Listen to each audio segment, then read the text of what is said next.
if it's still not fixed. So maybe should we have our pictures turned on? That's true. Could share with that or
Well,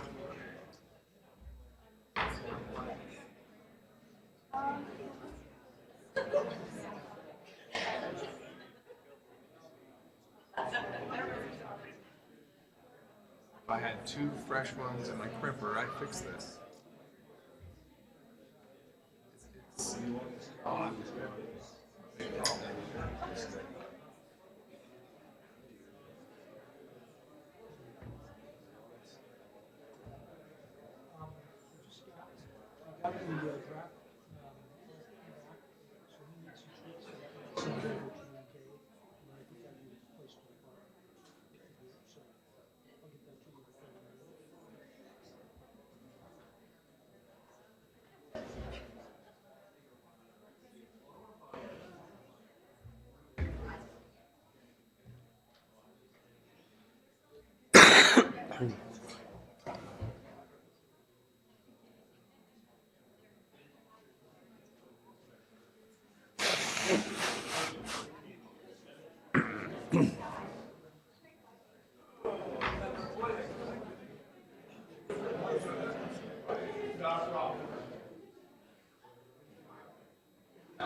It's like since once.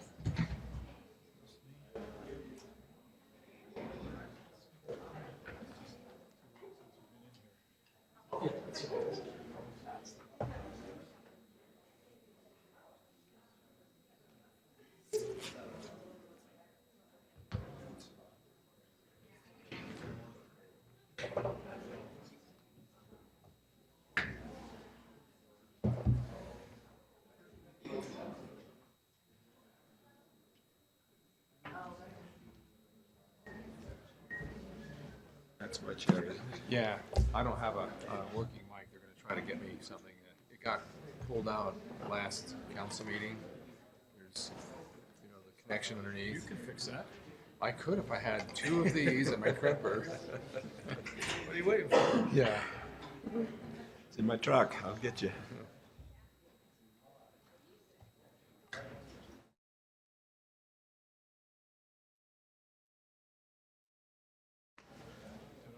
Oh, I'm having a rough day today. And cold and other things, but it's it's the leadership that it's with me, and it's gonna be okay. I mean, It's custom made. and this is the best thing for me right now. I'm sad about it, and it probably is. Glad we got Dave to be chair. But I still will. I still want to talk. He and I were talking. So let's do our own leadership. You and me and the mayor. Let's do that. So we just have to share. All right. Yeah. Thanks. Vote for the compensation because he's afraid of the No, he just says anytime we have a compensation.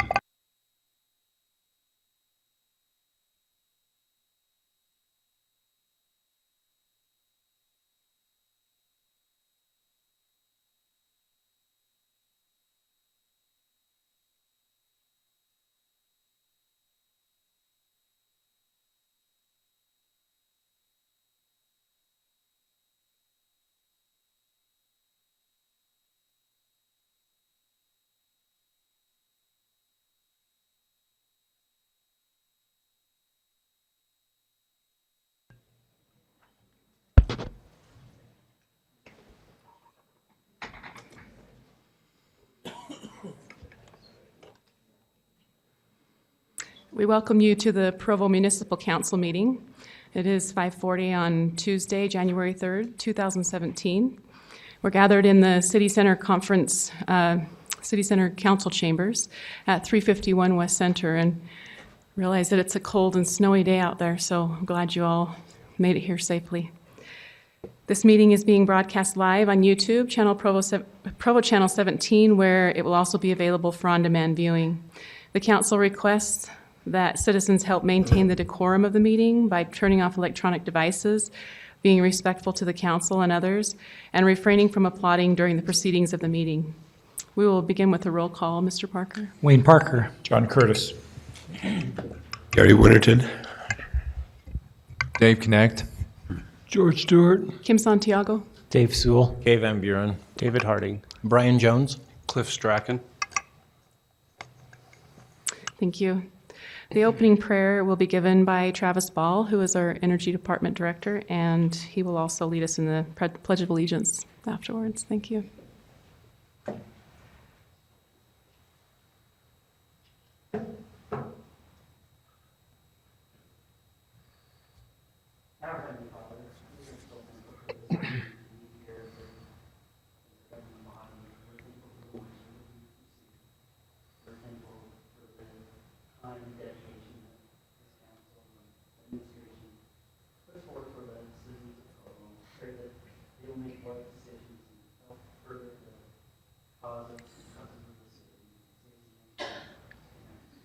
Amen.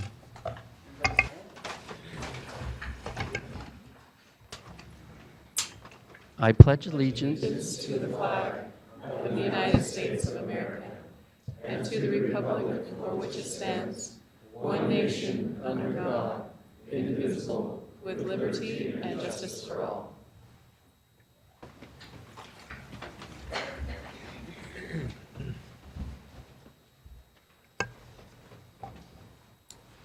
I'll now call for a motion to approve the minutes of the December 6, 2016 council meeting, unless there's comment.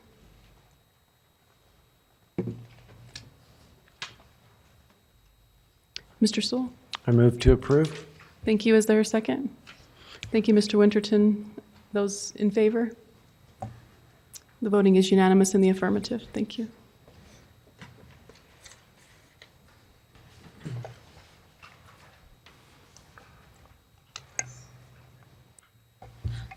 So many of you may know that Louise Jorgensen, who's been our executive assistant for the council for almost a decade, is retiring, has retired, and it's with joy and sadness that we see her go. She'll be serving a mission, so it's hard to be sad for her, but at the same time, she's been such a strength to our council office. So I'm going to turn the time over to Mr. Strachan for some comments.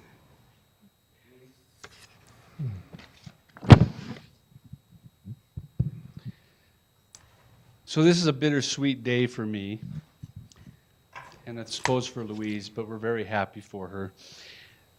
Tonight we're here honoring the longest serving employee in the council office. Louise has been... Really?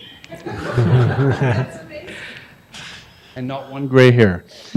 Louise has been the office's executive assistant for 9 years, but that job title doesn't begin to describe all that she does for council members, for staff, and especially for Provo's neighborhood program. In her 9 years, Louise has become the heart and backbone of the council office. Nearly every responsibility in the office has been part of her job at one time or another, and she's been a key part of welcoming each new employee and helping them get their bearings.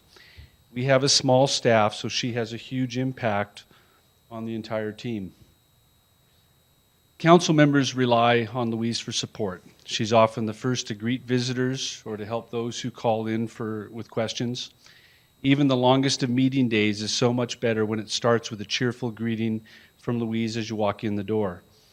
For most of her time here, Louise has been part of Provo's neighborhood program, helping Provo's residents to catch the vision of what their neighborhood could be is one of her favorite things to do. There are many neighborhood projects and improvements that came about with Louise's help, and you can see some of them up on the screen. Park cleanups, trail improvements, tree plantings, painted houses, new sidewalks, benches, crosswalks, sprinkler systems, lights, plaques, signs, and neighborhood markers. Even when responsibility shifted and Louise was no longer the neighborhood program coordinator, she continued to manage the Matching Grants program and continued to inspire neighborhoods to improve. Allow me to share a few comments from people outside the office who have worked with her. Don Jarvis, the mayor's sustainability guru, says that, quote, she was very down to earth and always ready to help. Diane Christensen, a former planning commission member and currently on the Landmark Commission, said, quote, Louise is a wonderful person, her smile never wavers, and she will be missed. Corey Robertson, Dixon Neighborhood Vice Chair, says, I love how Louise would go above and beyond her job. When I first learned about neighborhood match grants, I wanted to get involved and help out my community. New things can seem intimidating for someone like me. I worried that I wouldn't be able to fill out the form right or I'd miss some important detail. Louise literally sat down with me and helped me every single tiny step of the way, and she never once made me feel inferior. What a patient and wonderful woman. Corey, that's from Corey. Bonnie Morrow from North Timpview said, Louise has always encouraged the neighborhood chairs to look for the jewels in your neighborhood. What is great about the people and the area in which you live? And I've heard her say that many times. Louise is a person who always looks for the positive in everything and everyone she meets.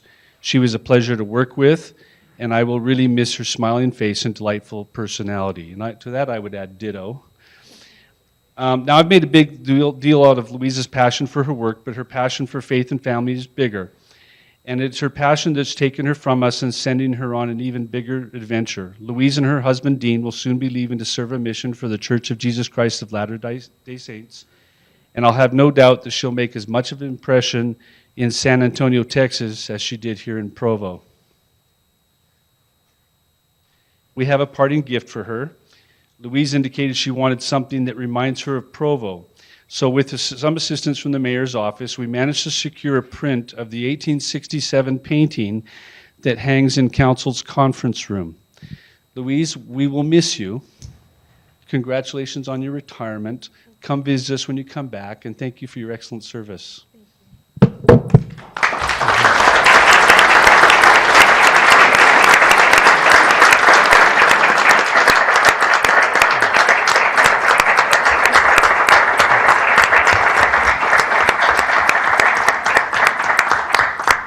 Would council members, mayor's staff, Dean and your family come join us? And for once, the council office staff get to come into this picture. So you hold that.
And for those of you who know Louise and are interested, we're having a reception for her here tomorrow between 4 and 6 in this room.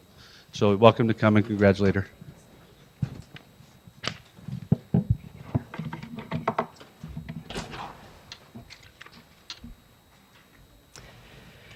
Thank you, Mr. Strachan, and I'd just like to add my thanks to Louise for her kind and helpful service. She's just been a bright spot since day one as a new council member with lots of questions and just been so kind and so knowledgeable. And the neighborhood program truly will be I know it was your love, and it'll truly be your legacy. So thank you for all you've done for our city, and really appreciate you. Would you mind if I just said thank you, all of you, and all the past councils that have been here, the mayors. Thank you so much. This has been the most awesome job ever. Thank you. Thank you. I'm going to take a point of privilege. Thank you, Louise. This is my second time with Louise. She's gotten George better hired with me. Thank you, George. She's gotten better with age.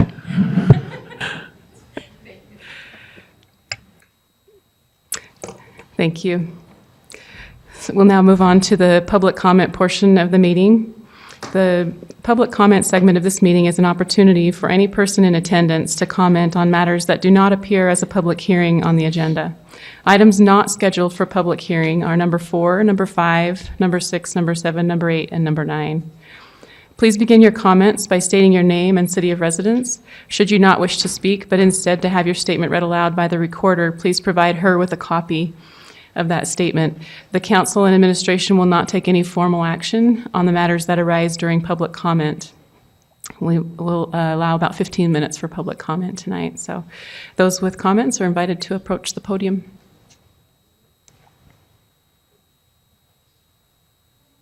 Seeing none, we will move on to the next item.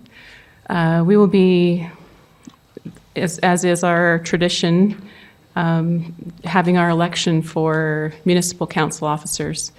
And because I have the mic, I think I'd like to, first of all, thank the vice chair, Mr. Sewell, and to thank our staff. It's been such a pleasure for me to be able to work with such great people, and it starts at the top with Mr. Strachan. He's been a leader in every way. He's just really been a bright spot, and the culture in the office is so positive, and so just this can-do attitude. And I could go down each one of the office staff, and it's just such a pleasant place to be. When I'm not home, I love being there. That's my second favorite spot. So thank you for making that such a positive place to be, and all of our staff have been just really amazing. And I also like to thank Mr. Sewell, serving as vice chair this year. He has served on numerous committees, spends hours working on those committees and bringing forward proposals for the council, and is one of the hardest working people I know. He also knows how to have fun, and whether it's dressing up in the Star Trek command costume for our policy lunch on Halloween, or he and Karen Tapahi teaming up on me to try to get me to add Pokemon stops to our policy lunch. Whatever it is, he's always good for a fun time. So the traditional, conventional gift just didn't seem quite right to give to Mr. Sewell. So I actually purchased you since he's a sci-fi lover, I've purchased you a Star Wars Jedi robe. so you'll have You'll have a second costume option for next year. So anyway, if you want to pull it out, you're happy to. It's a little heavy. So anyway, thank you. I appreciate your help this year, and I believe Mr. Stewart. Madam Chair, I have a 2-page list of things you've done. Let's not share those. So sorry, I'm going to read it. Oh dear. I won't read all 2 pages, promise. Skip to the last sentence, if you will. Led efforts to explore alternative routes for BRT. Let me just also mention, we have a large family, and I don't know how Kim has done what she's done as a mother and a wife, and I've never seen a council member that I've been associated with that spent the time that she does with the detail that she spends. But let me go on with the list. She spearheaded creation of the council budget committee and served as chair for 3 years. I served with her there, and it was just a pleasure. She serves on the city's Housing Authority Board. She led successful efforts to prevent MMA cage fights from coming to Provo. She led an ad hoc committee, and maybe this is her greatest achievement, that designated regulations for trampoline gyms. And these regulations were adopted by the city and probably will be adopted statewide and maybe nationally. So Kim, that was a great accomplishment. Got a couple more. She served as vice chair of the council for her first 2 years and then chair this year.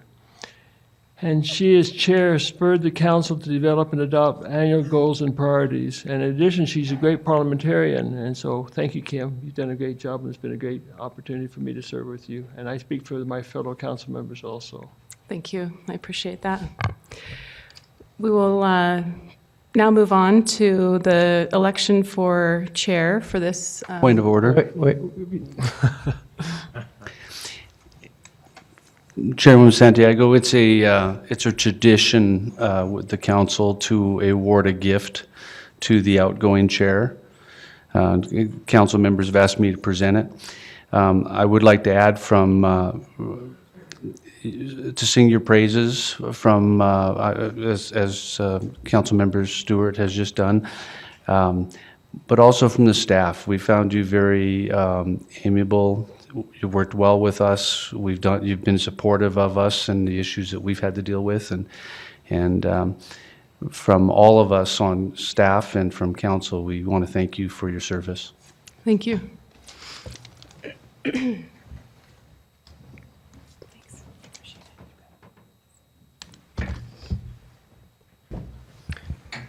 I'd like to say something too, if I might, Madam Chair. Okay.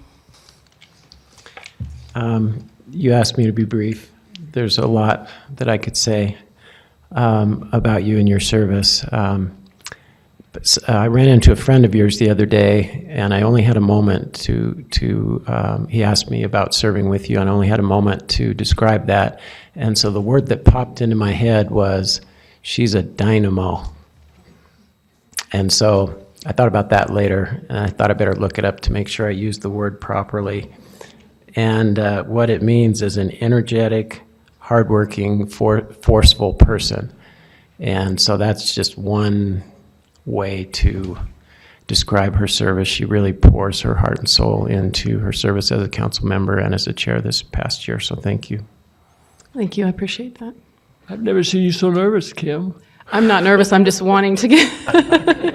Let's just get on. This is sounding like a eulogy. I'm still alive. Okay. I just wanted to say that even before I got onto the council last year, I knew that you were a super councilwoman. But this year, watching you as chair, I've learned that you really can leap tall buildings in a single bound, but only when you're at Lowe's Extreme Sports Gym. Love it. Thank you. I appreciate that.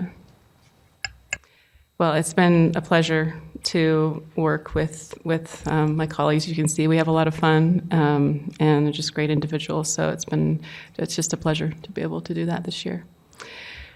So with that, we will now have the council chair election, and so I will call for nominations for the 2017 council chair, and by city ordinance, upon the close of nominations, I am required to call for a vote without discussion. So we'll open that up for nominations now.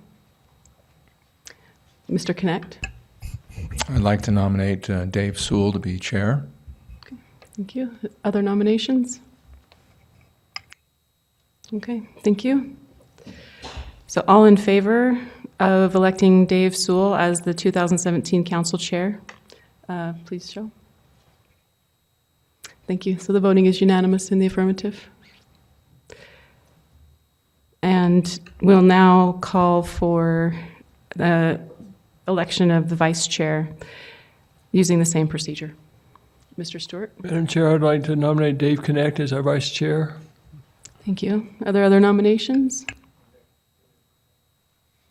Okay, those in favor of Dave Connect as vice chair for 2017, please show. Thank you. Voting is unanimous in the affirmative. So invite the new chair and vice chair to take their seats. And I'll turn the meeting over to Chair Sewell.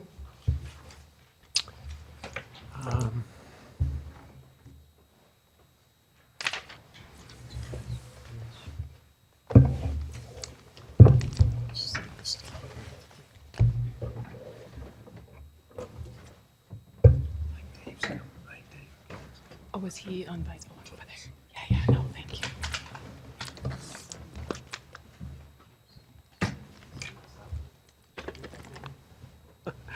Kim, let's hit. Share the mic with George.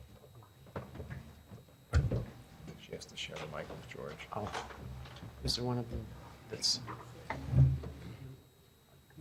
Sitting here, just in case of mistake or something, you can tell me. I asked Ms. Santiago to sit here so she can elbow me if I make a mistake here on my first go run at this. So moving on to item number 6, I think, on the agenda. Number 5. Number 5, excuse me. It'd help if I got on the right page here. So a resolution acknowledging the election of the chair and vice chair of the Provo Municipal Council for calendar year 2017. We'll now consider a resolution formally recognizing the results of the chair and vice chair elections. This resolution duplicates what we just did, but is done to formally recognize by resolution the new chair and vice chair. Mr. Winterton. I would like to make a motion that we accept this resolution as written. Thank you, Mr. Winterton. Is there a second? Mr. Harding? Is there any discussion on the motion? All in favor? The motion passes unanimously. We'll move on to item number 6. I'll now call for nominations for the 2017 Redevelopment Agency Chair. By board bylaws, we'll follow the same procedure as for the election of council chair. First, we have to recess as the council and convene as the agency. Okay, thank you. Mr. Connect has just done his first duty as vice chair to help me out here. I'll call for a motion first to recess as the municipal council and reconvene as the redevelopment agency of Provo. Mr. Van Buren, is there a second? Ms. Santiago, any discussion? All in favor? Motion carries unanimously, and we'll turn the time over to Mr. Stewart. I will now call for nominations for the 2017 redevelopment area chair. By bylaws, we will follow the same procedure for the election of council chair, and upon close of nominations, I will call for a vote. We'll open the nominations.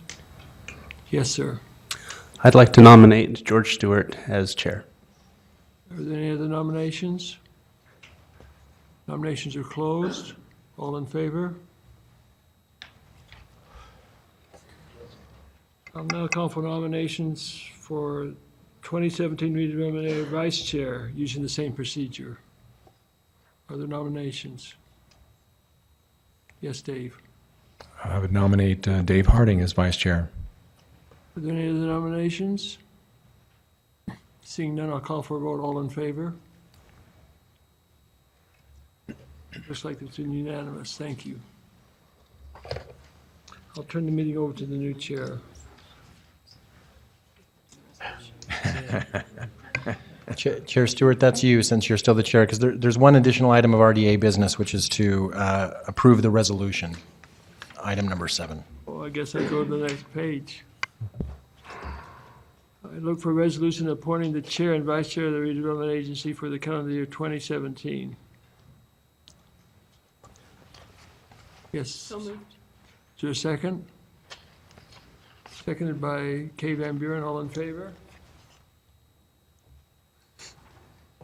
Looking for a motion to re-adjourn as city council. So moved. Is there a second? Re-adjourn as the redevelopment agency and reconvene as the city council. Correct. Yes, that's what I said. All in favor? Looks like it's unanimous. Thank you, Chair. Thank you, Mr. Stewart.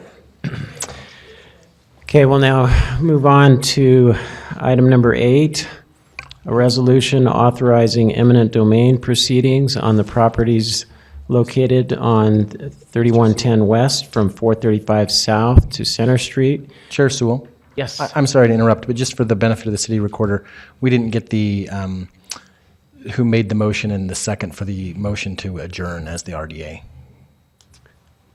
I made the motion to. The motion was by Santiago, Kim Santiago, Yes, and seconded by Kay Van Buren. Kay Van Buren. Okay, thank you. Thank you. Was that with the other one?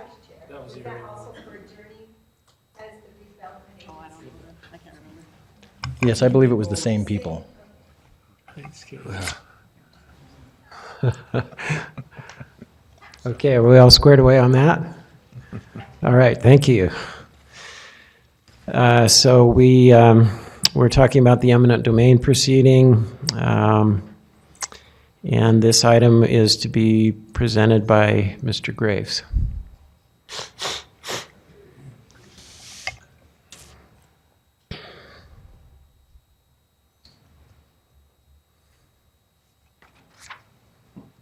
Thank you, members of the council. Appreciate the opportunity of returning and continuing our discussion about phase 1 of the Lakeview Parkway project. I'm not sure if there's any additional detail or questions. If there's anything you would like me to address, I don't know that I have a lot of other information to present at this point in time. Are there any questions? Mr. Harding? Not so much a question, but a thank you for providing the information that we requested. Those documents were very helpful. And just maybe I know we're trying to use our time well here, but I just wanted to, I guess, express publicly, I've learned a lot. There's been a lot of discussion that has taken place, and it's been very helpful. And so, I understand we can't go through all of that information here, but that information I think is very helpful, and I think it has been made public. So, I appreciate that. Thank you. Ms. Santiago? I do have a question about the archaeological findings. There was an email from BYU professor who is concerned about the Hinckley Mounds have been they've been working on those, but when you put in the West Side Connector section of the road, wasn't there a point in time where you actually stopped construction because there were artifacts found, or am I remembering that right? When we began the construction for the West Side Connector project, there were 2 areas that were identified with the studies for that project. One was the area of the Hinckley Mounds. The other was area adjacent to the property owned by the LDS Church, just east of the Hinckley property. And so as that project began, what was required was to go out and do some preliminary excavations to determine whether or not there were in fact artifacts in those areas that had been identified.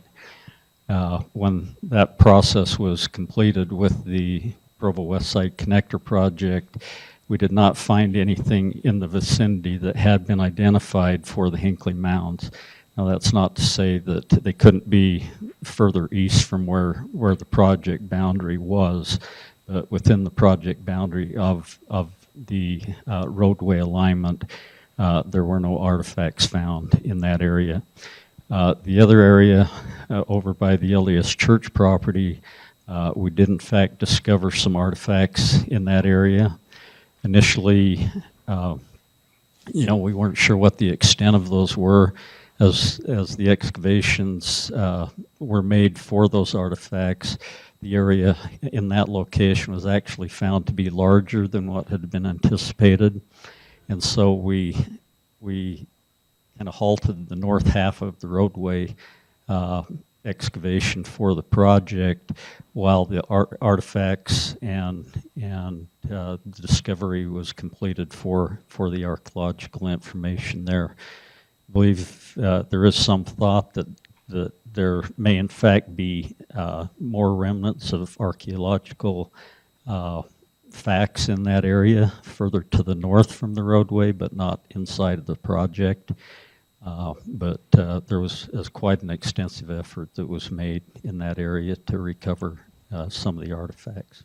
Okay, so the Lakeview Parkway, this section that we're discussing tonight, you haven't had those same requirements to excavate a little bit in any of those areas? You're just saying that there are no sites in this current alignment? Yeah, so to date, there have been no indication that any of those archaeological data exists within the roadway alignment that has been identified. That's not to say as the project goes on, if anything were to be discovered, that we wouldn't go through that same process of discovery and mapping and trying to preserve those same artifacts. Okay, thank you. Yes, with regard to compensation for businesses, I've done some studying in the last couple of weeks, and I would like to see would you tell me exactly what, I know that we purchase ground, we have the opportunity to pay for relocation, mitigation, and damages. Is there any other things that you see that we compensate landowners for?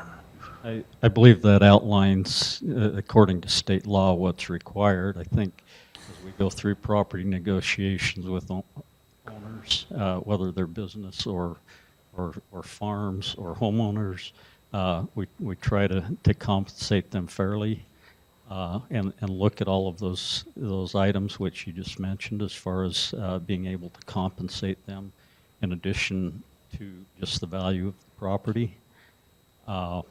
I think when we met last month, it was a little unclear whether or not there would be any compensation for damages for a business, and I think we've all found that clarification on that is not included in state law, but that doesn't necessarily mean that if there's other damages that can be identified, that couldn't be compensated as well. And what I saw a lot of the times, those type of mitigations were reflected in the price of the property that was given, rather than, oh, this is your business, but it reflects, this is what the property is bringing in, this is what it will do, so the value of that property is probably increased. And so that's where the value of a business, and what I see, is where it should be compensated. Is that? Well, yeah, as property is appraised, property is appraised at the highest and best use of the property, and that may not necessarily be the current use of the property. In fact, in most of the cases for these properties along this corridor, the highest and best use is not the current use of those properties, but the appraisal that has been completed was made and is made at the highest and best use for the property. The appraisal also is the document that outlines, according to the appraiser, any other types of damages or compensation that may or may not be appropriate as part of that fair compensation for the property. Thank you.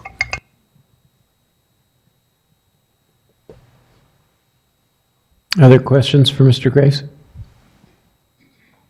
Thank you.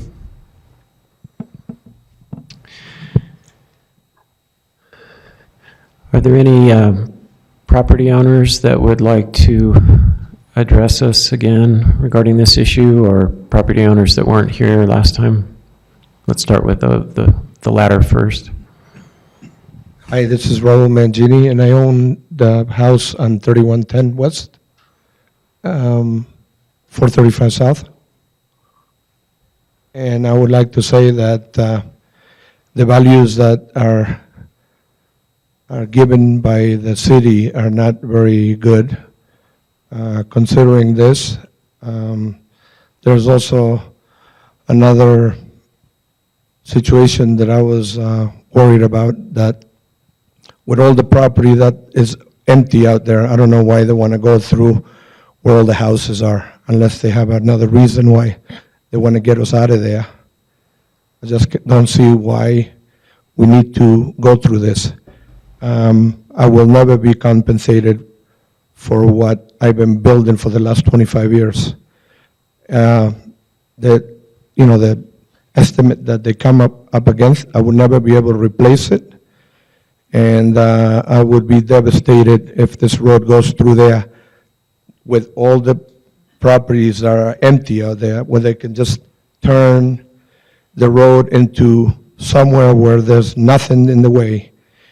And the city is choosing to go through areas that's going to cost a fortune to them. In addition to that, there's on Center Street, there's a very expensive home, and two homes either side not so expensive, and I don't know why they're choosing to go right through where the expensive home is, when they can avoid all the three houses and go to the left towards the lake and go through, just a clear path. I don't know. And all the studies that they say they spent is because of all the things they're going to have to move to put this road through there, like the power lines and the sewer laterals and everything that they don't even have to move from there if they go ahead and decide to go through where the road is. So I'm just thinking, I'm just hoping that you guys reconsider, and if, there's no need for this road right now, and the expenses that the city is going to take over this road. I mean, I've been living there for 25 years, and I never seen any traffic other than when an airplane lands every once in a while. And this is no guarantee that the same airline is going to continue to land there, and, when the plane lands there, there's always like certain amount of cars that go by, but that's it. Other than the trucks from Kenny Singh and from the Provo High School. So anyway, I hope that you guys reconsider. Thank you. Thank you. Are there any other property owners that did not get a chance to speak last time? I'll hear from them first. Thank you. My name's Jay Christensen. Appreciate Oh, sorry. My name is Jay Christensen. I have a home on 3270 West Center. That's a very expensive home you talked about. I'm a little concerned about the, well, let me say it this way. I've been pretty frustrated through the process. I was very concerned about when they went through the planning process, and when they approached me, they said they asked for my comments. I gave my comments.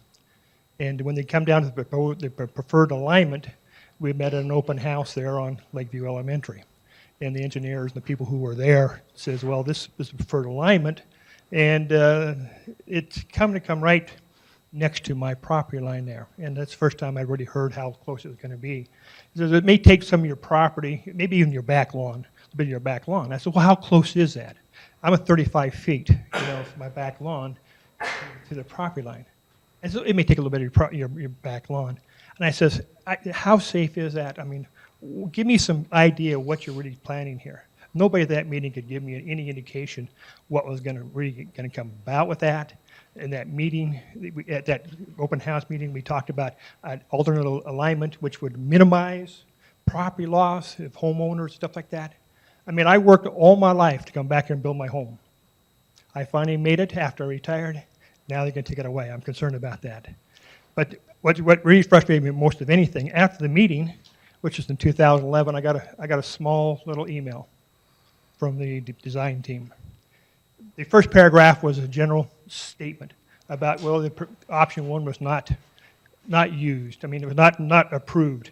But it had the two lines next to it, below it, kind of upset me and kind of made me consider a lot of things in life, what life values are.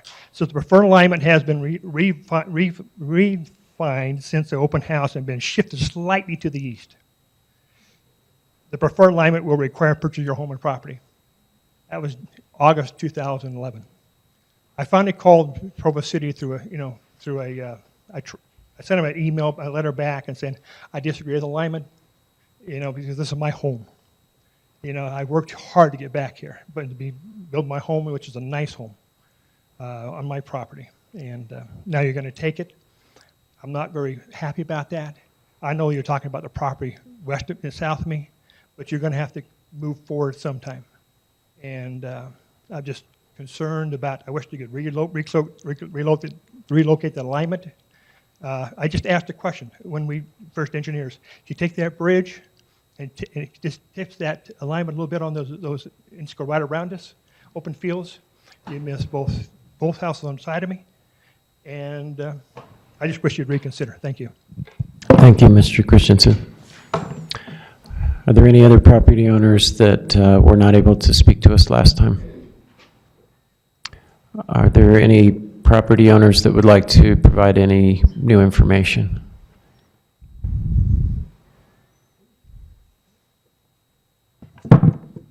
This really isn't new information, but Dave made a comment at our last meeting. My concern is my house, my new house, the height of the road. Dave stood up here and said, it's not going to affect my house. I have seen nothing to indicate. My son, Paul, looks at the levels, the elevations, and tells me, how high, Paul? Well, according to the engineering plans, I believe 4 to 6 feet. Okay, 4 to 6 feet above my house. I just see this mountain, but Dave stood up here last week or last meeting and said it's not going to impact my house. I would like to understand how it is not going to impact my house. Thank you, Mrs. McCord.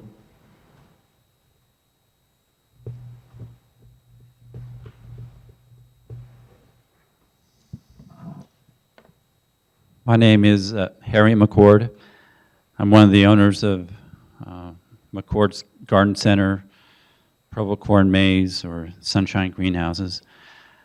First of all, I just think this authorizing eminent domain at this time is just really premature. I don't think it's necessary. I think we've never said that we're not willing to negotiate. We want to negotiate. We're working on having our ground appraised. I know our appraisal is going to come in a week or so, and then we're in a better position to negotiate. We requested a grandma request with Provo City to obtain more information right after the last council meeting, almost a month ago. City legally has 10 days. Evidently, the request was put on a city engineer's desk that was on vacation, and so we have none of that information. We've always been willing to negotiate, but we want to negotiate fairly. Since that last meeting, I was able to sit down with the mayor and look at different options, maybe a land swap. Maybe Provo City could purchase some property and we could swap it for property and we could continue our business. Maybe we could have a stoplight there. Maybe we could have access to that parcel of property. Maybe it could be done with just minor shifts. We're just looking at ways that we can make our business work. I know that if we do pick another field and need to grow corn in it, if it's growing something like alfalfa, it'll take us at least a year to prepare that field to grow corn on it. And so that'd be one of the things that we'd like to negotiate with is the timing. Can we get through another season, another fall season? We're just worried if you approve this eminent domain, in my eyes, it's like having to sell a car. And before you negotiate on price, you give your person you're selling the car to the keys. Say, here, take it for a spin, go out and drive it. We lose all of our ability once we lose that ground to negotiate fairly with the city. And I think it puts our back up against the wall. Instead of coming to the table wanting to negotiate, it puts us like we're trying to fight for our rights now. We're trying to fight so that we get what's fair to us. I know on one of the cases, on one of the landowners where this city's negotiating, the city has done the appraisal, the landowner went out and got a second appraisal. Their second appraisal was 70% higher.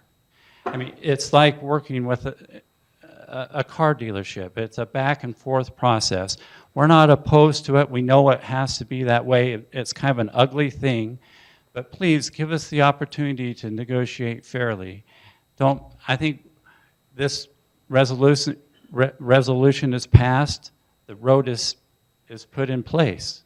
There's no negotiating. We can't say, hey, if we just shift it this way a little bit, it'll sure make our lives easier. We can't.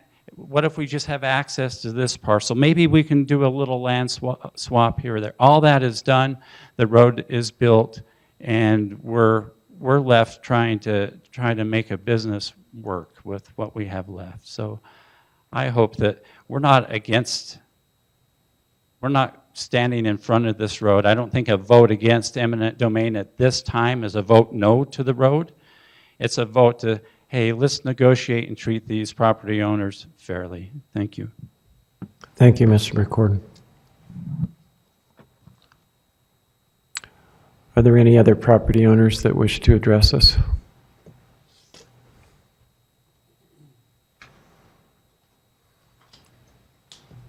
Name's Keith Oldham. I'd just like to make a couple comments. One is the common thing here is appraisals. I'd like to, maybe you can look into where the city appraisals coming in. Because my own and the ones I've talked to, they're substantially lower. So we're not getting, your offer is it really fair? And second, you are forcefully taking my land. And I would very much appreciate that you pay top dollar for what you are forcefully taking from me. I didn't come to you. I'm willing to negotiate, but I want top dollar. I don't want the city's offer because it's been proven on several lots that it's low. You're forcefully taking my land. And for my neighbor Jay and everyone that's moving forward, I ask you to look at maybe a new policy on how you go about this. Everyone say it's a horrible thing. It has not been pleasant. We've been stonewalled from the beginning. This has been horrible. There's got to be a way to be better for the ones north of Center Street. There's got to be a way to come together, maybe have different people come in and from the city, but this has been an absolute disaster. And again, you're forcefully taking my land, and I want top dollar. Thank you. Thank you. I'm not sure I caught the last name clearly. Was it Mr. Oldham? Thank you. Are there any other property owners that wish to address us on this issue?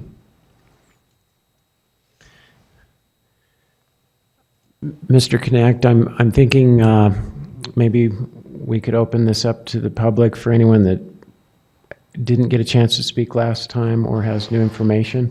What's your opinion? I think that would be appropriate. Okay, thank you. If any of you have come concerning this issue and did not get a chance to speak at our last meeting, or if you feel you have some new information that you weren't able to present at the last meeting, you're welcome to come address us at this time.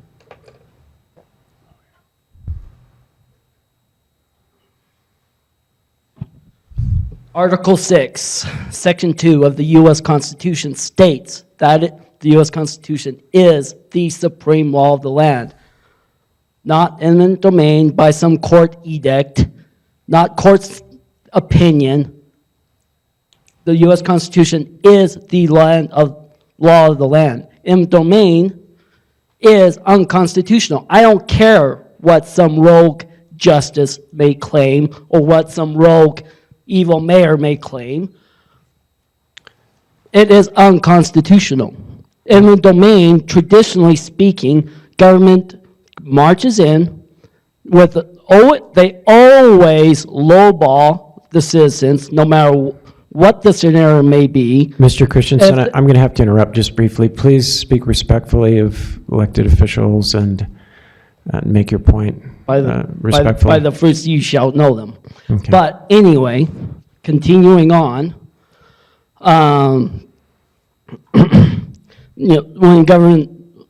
when government goes in with eminent domain, which is force, they always lowball the citizens. If they don't accept, then they either condemn the property or they sue in order to get the property. That's force, which is a complete violation of Amendment 5 of the U.S. Constitution. The Amendment 5 of the U.S. Constitution says both parties come to get together for a fair and equal value of a necessary project. I don't see this project being necessary for starters, but regardless, but from everyone's words here, there's no equal playing field at all, meaning making this project illegal. So please, let's force the mayor's hand in repentance and go about it the right and legal constitutional way by voting no. Thank you. Thank you, Mr. Christensen. Could we get a 2-minute timer going, by the way? Okay, thank you. So I'd like you to limit your comments to 2 minutes, please. Thank you. Hi, LaDon Christensen. I'm a landowner north of Center Street, near where the road would go through. I just have a couple of things from the last meeting. Let's see, I don't know if the Utah Waterways was completely addressed in the documents that were sent by Dave. Graves. Dave Graves. I know that there was a lot of talk with the last bridge that went through that it would meet whatever specifications that needed to put another bridge in. Also, I don't see that the attorney mentioned the agricultural protection that is on the Fisher land and the Despain land that as it goes north of Center Street, and I don't know if that was addressed in those documents, or the Despain easement that was placed by the state. Let's see, I'm not an environmentalist, and I wouldn't see myself ever saying this, but I know the Fishers have stated that there is Indian tress plant on their land that's been declared an endangered species. And I know the Delta had to look into whatever has to happen if they approach an endangered species. I know Dave Connect encountered in the document of the Vision 2030 to 15 statements about heavily considering further annexation of county property, to, especially if it's considered wetland. And I don't know how closely that's been looked at using the 2030 and 2050 vision. And lastly, I'm not sure if we're in a hurry. None of that land, I don't think, is going anywhere. Can we wait and see how much we really need that road? Thank you, Ms. Christensen. Are there any other members of the public that wish to comment on this item?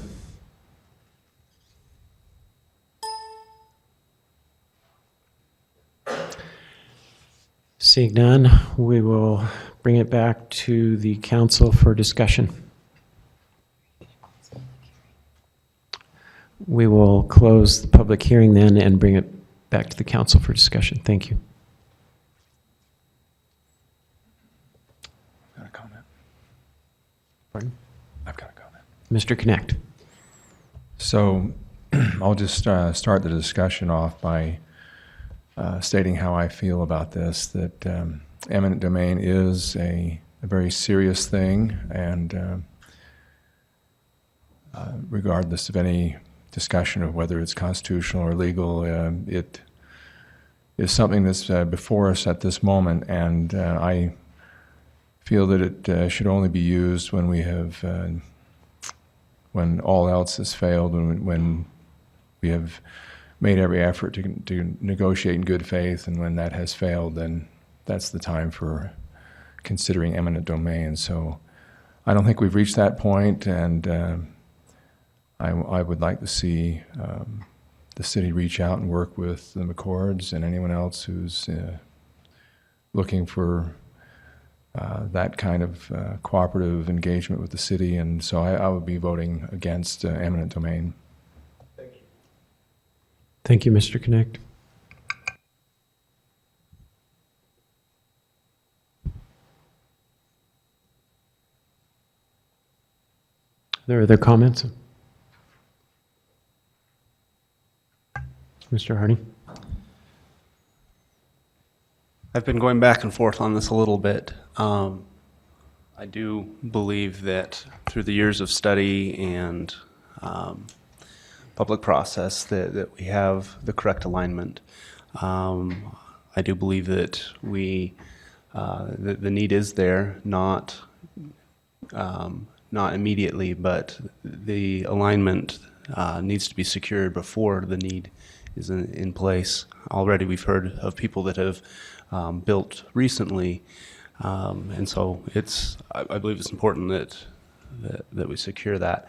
The question, this is only the second time I've gone through this type of item before the council, and the question to me is when is the most appropriate time to authorize eminent domain? And I believe there's pros and cons. I believe we looked at the last phase, the west side connector phase of this project, and we felt, at least some people are of the opinion that it would have been better to move forward on all of them from the beginning rather than returning back multiple times as we did it with previously. And so we are now taking a different approach. And now I think there's some question on whether this was the right approach. I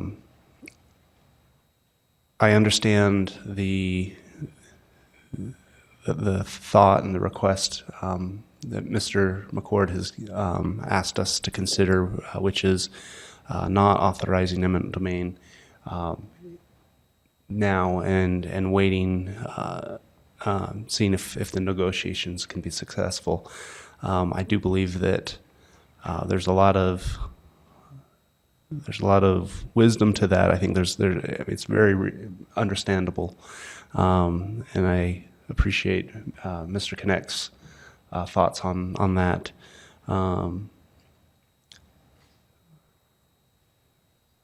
But I also believe that there are reasons to move forward with authorizing eminent domain, with the understanding that it still is a measure of last resort when only after everything else fails.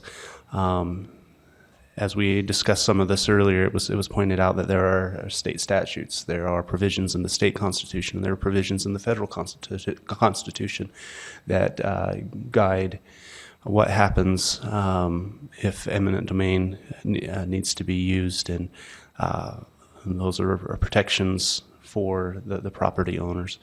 I also have a lot of confidence in our city staff that they will approach these negotiations in good faith as required by law. And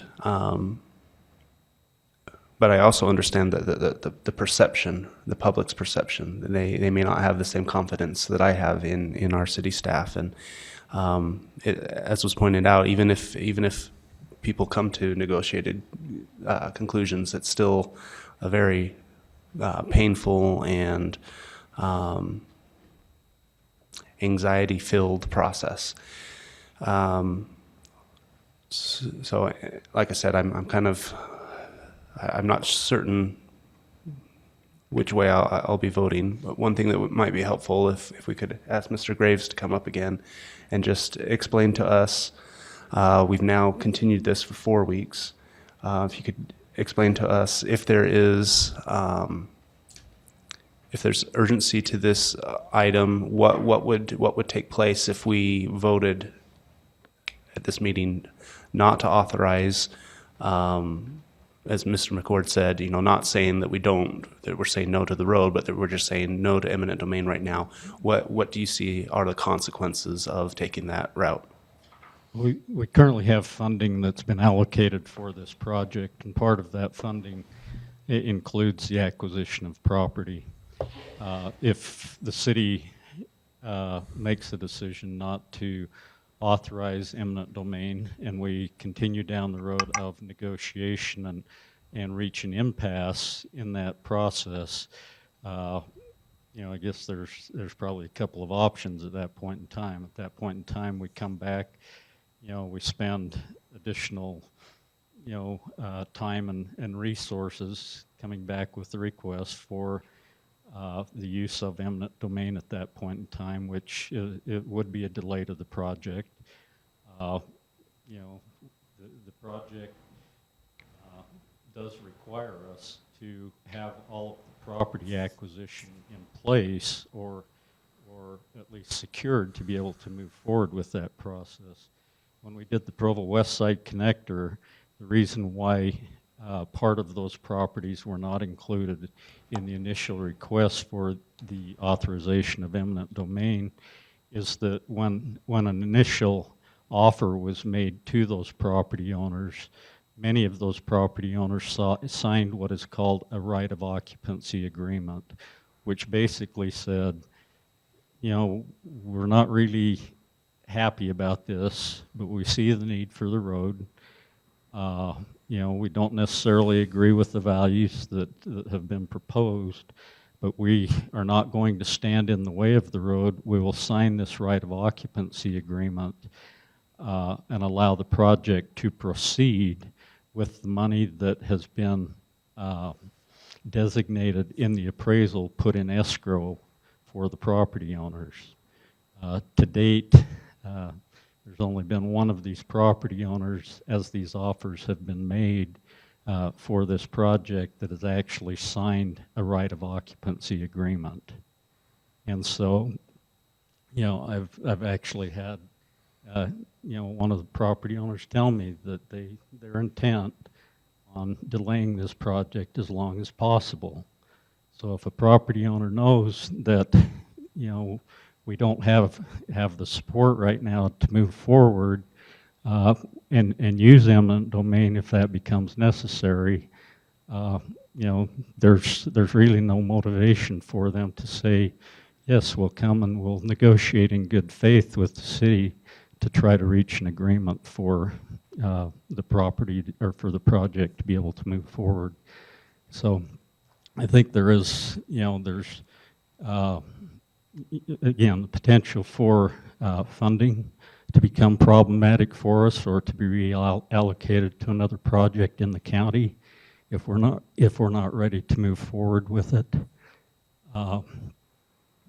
And then probably the timing of the project would be the other thing. It's usually advantageous to advertise construction projects in the early part of the year. We normally get a much better price for construction. And, and so that again is part of the timing issue for the project. Thank you. I have a question for Dave also. Mr. Winterton. Excuse me. I do have some concern with a 70% difference in appraisal, and I know appraisals can vary greatly. Have you seen the appraisals that are 70% higher than what the city has offered? And do you know what the discrepancy would be? I know I have personal experience, and I know when I did it, personally, my expectations were way higher than what the reality was. It is, and and I think what we have to do, and And several of these properties have had second appraisals completed on them. I believe it was Mr. Oldham that mentioned that there was a significant difference in the second appraisal. What was interesting with that second appraisal is that the value of the property in both appraisals was essentially valued at the same price and was agreed on by both appraisers. Where the difference occurred was the second appraiser assigned a value to damages for the property. And so what we have asked that appraiser to do is to go back and document what those damages are. In the appraisal, all they did was give an amount of, in my experience, these damages are this amount. And we've asked for them to go back and document that. We've indicated a willingness to go back in and look at that. In fact, we've actually made a counter offer that would be somewhere in the middle of the two appraisals. To date, that has not been accepted, but there is room for negotiation, and so if two appraisals come out differently, we try to look at each of those appraisals and evaluate what the differences are. And in most cases, we'll go back to an independent third party and ask them to give us an opinion on both of the appraisals.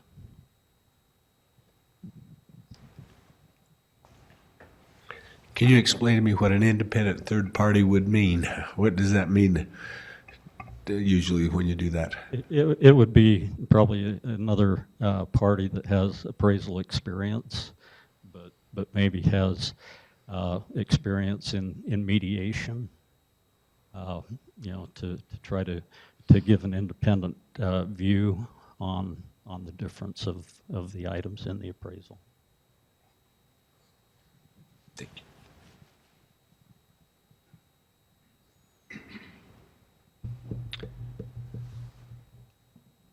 Any other questions for Mr. Graves or comments from council members? Mr. Winterton. Okay.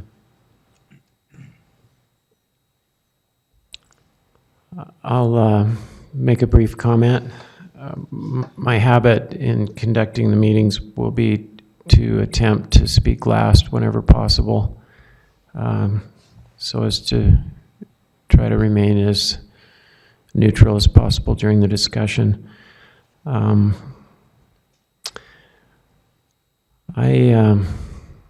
have to admit that my personal experience with eminent domain has not been good. We've had a bad experience in our family, not in Provo, fortunately.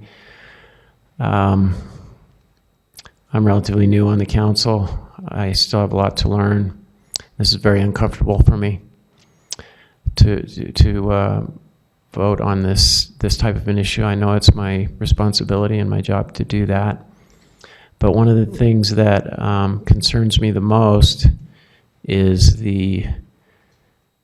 this notion that we learned last week that by state law that we don't have to consider business losses.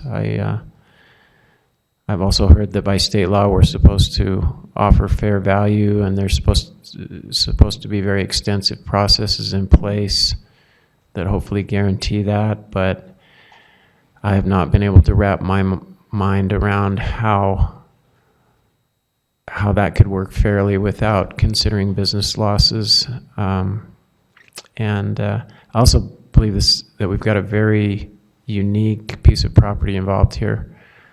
Just very, very different. The corn maze and 20,000 visitors drawn to Provo, and if I remember right, I believe that was like a 40% increase over the previous year. So I'm looking at this from two perspectives, not only fair value for the property owner, but fair value for Provo. I'd really like to figure out a way to keep this if at all possible. So I don't want to send the signal that I'm not willing to vote for eminent domain, because I understand the importance. I don't want to delay the project too long, but I feel like I need to abstain on this vote. And just for those of you that don't know, practically speaking, that has the same effect as a no vote, but I just don't want to send the message that I'm against necessarily proceeding with eminent domain if we have to. I hope we can get together and figure something out on this.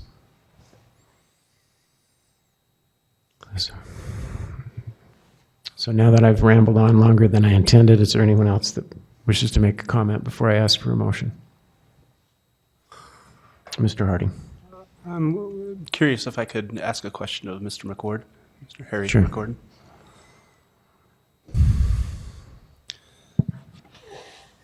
So I feel like I have heard and understand your request that we delay on the eminent domain so that negotiations can take place without that hanging over the property owners' heads. You also just heard the concerns of what delaying that authorization at this meeting might cause for the project, for the city, for the residents of Provo. I'm curious what your thoughts, and if you have any proposals on how we might be able to move forward, particularly if there are property owners that would like to delay it as long as possible. Do you see? I'm looking for a solution here that will work for both the city as well as the landowners, and I'd like to say that that the city staff will negotiate in good faith and provide fair value. You have concerns that would happen with eminent domain authorized. Is there any other solutions that you could see that could work for both parties? Well, maybe a time limit or something like that. I know, from the traffic studies and things, it seems like, the roads are not going to see the high capacity for the next 30 or 40 years. I don't see the land necessarily going anywhere else. And so I struggle. I guess the real issue is, his funding and how long that stays available. So I'm not sure what kind of time. I can tell you this, that it's a big distraction to us. Just like it is to you to show up to these meetings and we've got 50,000 hanging baskets right now in production that we've got to focus on so our business works. Typically, we'd have our maze all designed and laid out. We'd know what field it was. We'd have the theme. And to this point, we don't even know if we can do the corn maze next year. And so it's a big distraction for us. We just want to move forward. It's advantageous to us to negotiate quickly and fairly so that we can move on with our lives, move on with our business and make whatever little changes we need to do so we can make it work. But like we said, I think we certainly have concerns about being compensated fairly. And we feel if this is passed, who knows if the road will be moved 4 feet this way or lowered we have nothing in writing. That road could just be laid out and put into place. There's no negotiations. There's no way that we can say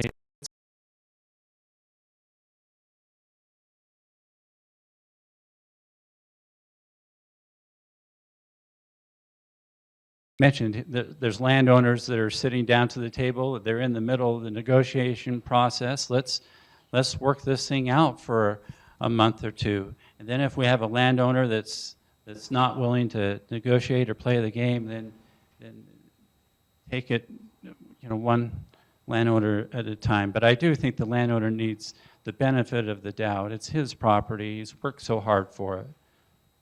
What about a right of occupancy? You talk about negotiating power. Do you feel like signing a right of occupancy also takes away that ability to negotiate? Yeah, exactly. I think if you sign off the right of occupancy, then the road's put in place, and then there's no pressure on the city to follow up and negotiate with you. I mean, there's still, I think, some landowner, or at least one or two landowners on that west side connector that haven't settled yet. Just because, like I said, it's like you're selling your car and you give them the keys. Now they have the car, they can take their girl out on a date. They don't really care if they ever settle with you, right? There's no pressure. Okay. Thank you. Sorry to bring this up, but just following that line with Harry, I like what Councilman Swell brought up, that we do believe that the corn maze is a value to the city. We believe that all those people coming down do bring quite a bit of money into the city. One of the problems with moving forward with this so quickly is it does not give us time to put this corn maze on a different field. Pretty much if you do eminent domain today, or it really does not give us time to put the corn maze on a different field. We will not have the 99% chance we will not be able to bring to pass the corn maze in 2017. Be a big loss to us personally, but it will also, I believe, be a loss to the city. I think you guys all read the studies. This road is not needed today. It's not needed. The funding will, I'm sure the funding will be there for a little bit of time. Begin the road, but as well, give us the time to find a parcel for 2018. Let us continue with the corn maze for 2017. It's not going to slow the road down. It's not going to slow the process down. Let's come to an agreement and make it work. Thank you, Mr. Record. Mr. Stewart. It appears to me that a no vote or an abstention is really a vote against the road, because we've been told by Mr. Graves that basically he can't go ahead without the assurances that they're going to be resolving the land issues. So I'm going to vote for, and in fact I'll make a motion that we authorize eminent domain proceedings on the property generally located on 3110 West from 435 South to Center Street and west along Center Street to 3240 Center Street in order to acquire the right-of-way for Phase 1 of the Lakeview Parkway. I'm doing this because I think it's in everyone's interest to expedite this, as just was said. They can't go ahead and plan, the McCords can't go ahead and plan without the knowledge that this is going to go one way or the other. So I plan on voting for, and I make that motion. We have a motion by Mr. Stewart. Is there a second? I'll second. We have a second by Mr. Winterton. Is there any discussion on the motion? Mr. Harding, and then Mr. Connect. I'll yield to Mr. Connect if he wants to go first. Okay. I just wanted to say that I didn't get the impression that a delay at this time of our vote not to use eminent domain would send the clear message that the road would never go through.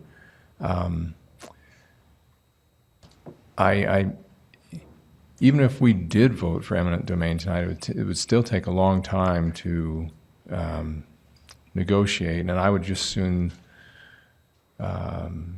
like Harry said, in the next month or two when they have appraisals, give it a little time here, and if we go forward in good faith as a city, I don't think there will be any delays because we'll be working towards solutions. It's not like we'll be sitting on our hands. So I still feel comfortable in voting to not authorize eminent domain. Thank you. Mr. Harding? Maybe I should have gone before Mr. Graves moved back into the middle of the room. I have a couple other questions for him. Perhaps some of this discussion is best not in this meeting, but I feel that perhaps there are some council members who, like myself, are not fully decided, and some answers here might be able to help us, in the vote for the motion that's on the table right now. But Mr. Graves,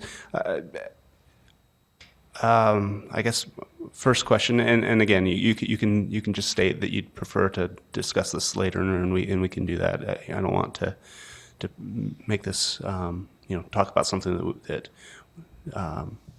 is not appropriate here, but first, is it possible, and then second, is it something that you would see likely? Is it possible to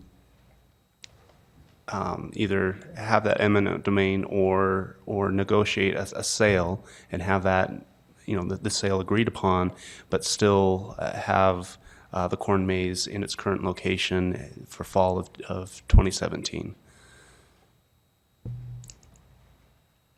I'm not sure that we've got far enough with our construction plans to be able to say exactly how this project could be phased. It's likely that some of the project or much of the project may require more than one construction season. And that probably depends on the time of year when we begin construction. And so, phasing of a project is always something that that we look at as we move forward. But again, before we can actually make that plan and put that plan in place, we have to know that we have the ability to move the project forward. And many times some of those things that we're able to do early on without affecting maybe individual properties is some of the utility work that may be associated with the project. And so, we're absolutely willing to sit down as part of those negotiations and say, is there a way that we can make this work? And if there's a way we can make it work, we're more than happy to do that. When we did the Provo West Side Connector project, John Hinckley had a cornfield that he had planted early in the year, and and he asked, can you wait until till fall, till the corn's harvested before you actually come in and begin construction there? And we made accommodations to do that with that project. And so I think wherever possible, we do try to make those accommodations with the property owners. Thank you. And then the second question is I'm just going to throw out a timeline again. I'm just kind of trying to probe a little bit, looking for solutions. But if we continued this item for say 4 weeks, for two meetings, with the idea that at the end of those 4 weeks, any properties that hadn't entered into a right of occupancy agreement, we would then move forward. Would a time frame like that, or maybe it's 6 weeks or whatever, but would a timeline like that be helpful or practical, or is that just a really bad idea? Well, I'm just being, I guess, frank as I can with you from past experience. I'm not sure that 4 weeks is going to be adequate time to go out and try to vent any of the negotiation type issues for the properties. Many of these properties, including the McCord property, have a second appraisal that's being completed on those properties. That's completely out of their hands and the city's hands, and we're waiting on an appraiser at their time frame to be able to come back and say, okay, here's the appraisal. Then we have to go through, we have to review that, and then try to schedule and start negotiating with that. Obviously, the further out we push it, the more likely it is that there's going to be little, if any, significant process or progress made on this project this year. Even if you were to authorize the use of eminent domain, we wouldn't go into that. We've told you we wouldn't go into that. We would continue down the road of negotiation, and again, that would require these second appraisals to be done, to be able to sit down with each property owner to see if we can reach a negotiated settlement. And if we can't, at that point is the time when we say, can we sign a right of occupancy agreement so that the project can move forward and escrow the money that's been agreed on, in the appraisal, not necessarily setting a final value for the property, but at least an initial value, allowing the project to be able to, to move to that next phase of putting those construction plans in place so that process can begin. If we delay that for another, month or 2 months, it's very likely that, that process is going to be into the early or midsummer, before we're able to move forward with that project. So, there's been comments made about, this road isn't needed for 30 or 40 years. I think we provided some information on the traffic study to say in 2040 that this road is expected to carry about 16,000 cars a day. And, so as these projects and portions of these projects are completed, we begin to see traffic patterns change. And so I think we would see the same thing with this section of Lakeview Parkway, as it's constructed and move forward. I would agree with Mr. McCord that I hate for them or for us as a city to be put in a situation of limbo with neither party being able to plan, what they should be doing. And part of that can be done, through that negotiation process, but the other part of it can be done with the support of the council of saying, we support that this project's going to move forward. And I think that's really what we're asking you to vote on tonight is the vote of, being behind a project that has been on the city's master plan for approximately 9 years now, of saying, let's move forward, let's go to the next phase and get into serious negotiation with these property owners. Thank you. Mr. Stewart and then Mr. Winterton. This has always come down for me, as painful as eminent domain is, it comes down to community good and needs versus individual goods and needs. And I've always come down on the side of community goods and needs, and my vote is because of that. I've faced these same issues in the past, and it's very, very difficult to not listen to the individual needs, but you just have to consider the community good and needs in this particular situation versus individual goods and needs. Mr. Winterton. I would hope, I have a belief that we are negotiating in good faith, and I would like to get that appraisal that Mr. McCord is talking about. I don't know what kind of input we have on that, but I would like to see if the city's negotiating in good faith and there's a 70% difference, I think we need to talk about that difference and say, why is it that way? And I think if we're negotiating in good faith, I think we can come to an agreement with 2 appraisals. I get frustrated that the lack of trust in our community. I understand that some people have things that they believe that they're being hurt. And I agree with the gentleman that said, yes, we are buying the land under, we're demanding that they sell us the land. And it's really important to me that we compensate appropriately. And I struggle when there's that much of a difference. And I think we can still negotiate in good faith when I see that kind of a difference.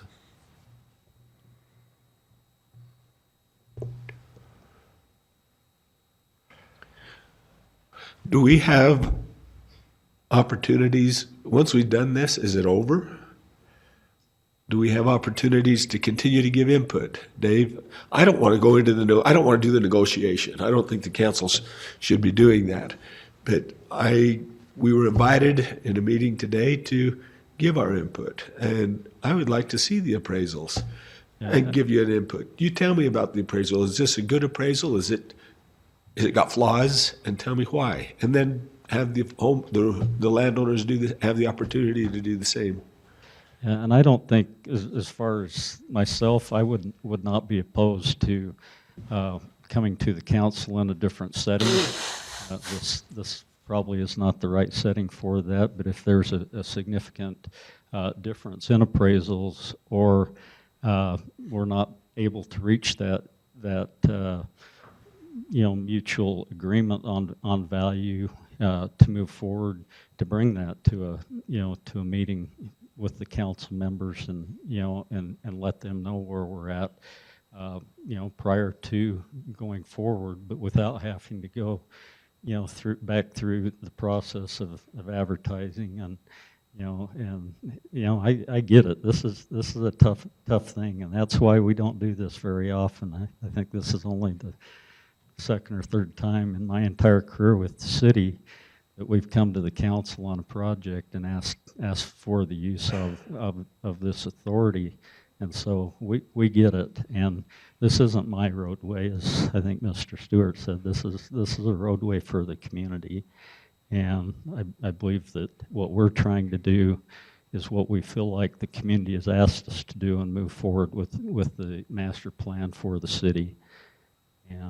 But if it would be helpful for the council to have a report on that, I don't think we have any reservations about coming back and giving the council a report, as we go through that process.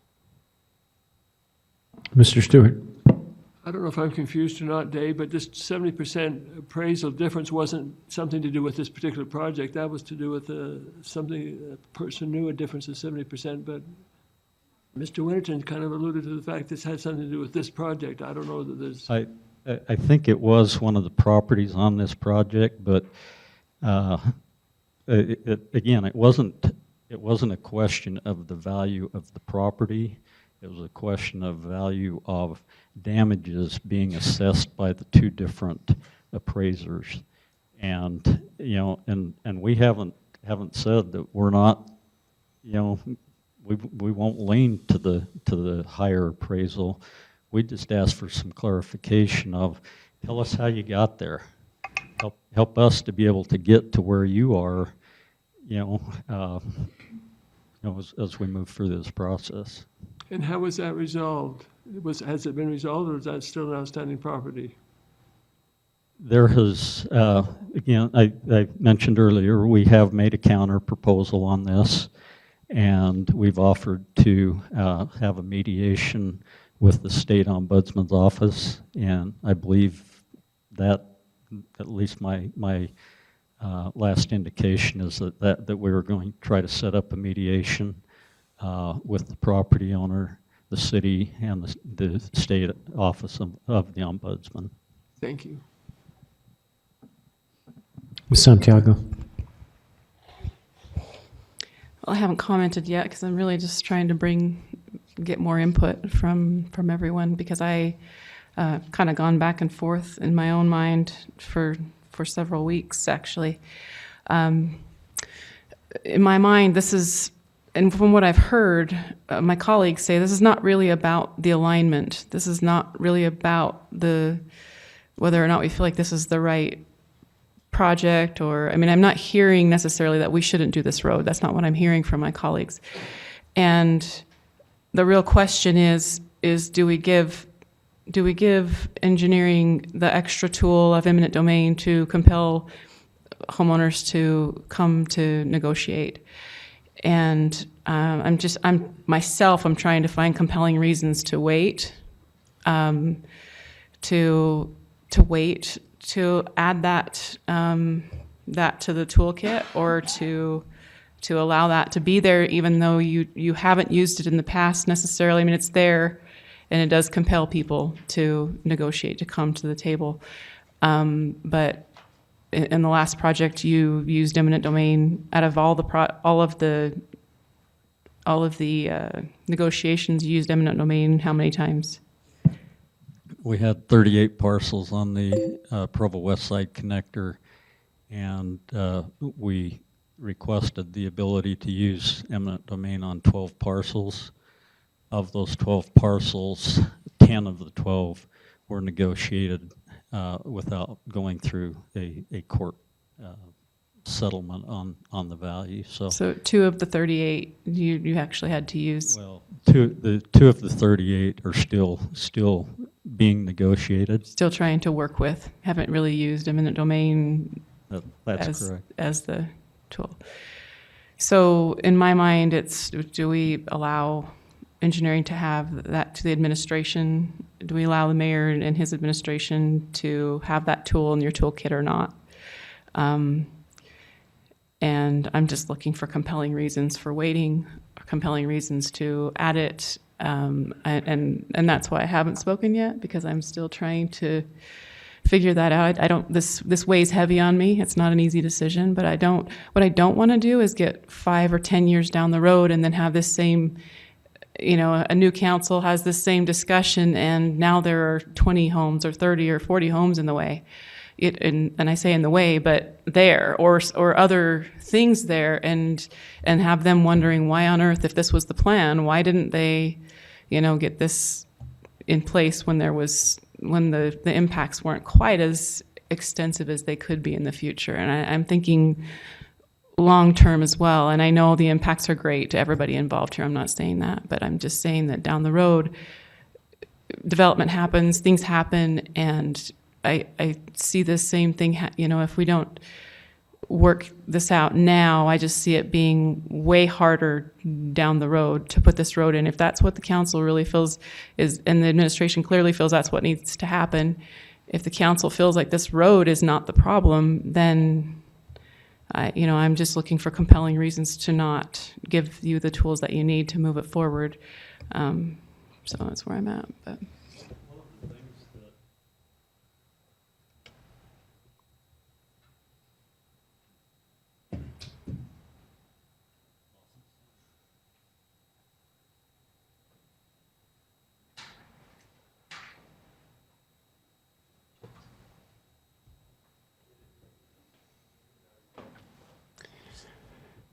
Do we need a battery exchange break here?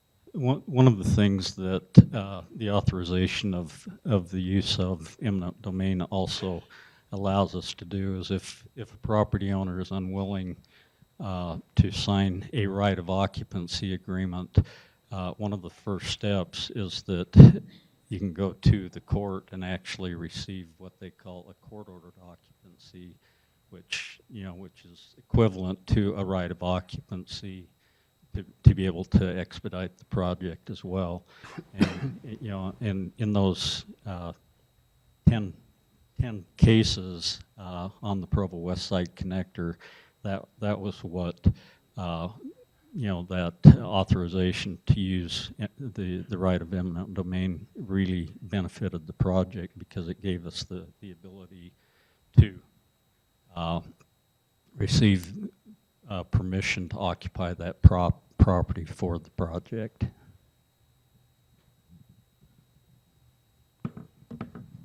Thank you. Mr. Graves. If there's no further discussion or comments, we have a motion on the table and a second. Are we ready to vote? Could we restate the motion? Can we restate the motion, please?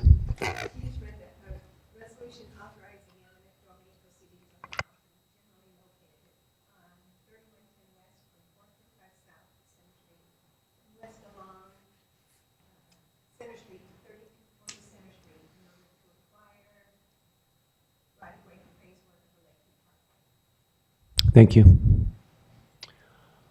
All in favor? Mr. Harding, Ms. Santiago, Mr. Stewart, and Mr. Winterton in favor. Those opposed?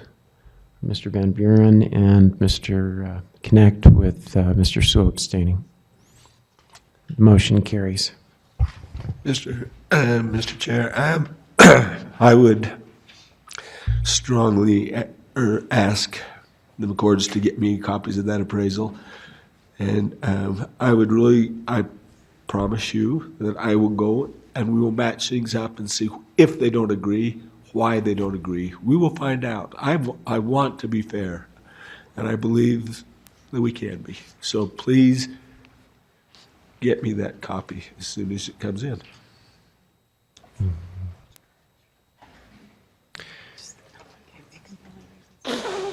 Thank you. We'll move on to agenda item number 9, which is an update from the Solar and Energy Committee, which will be presented by Don Butler, Solar and Energy Committee Vice Chair.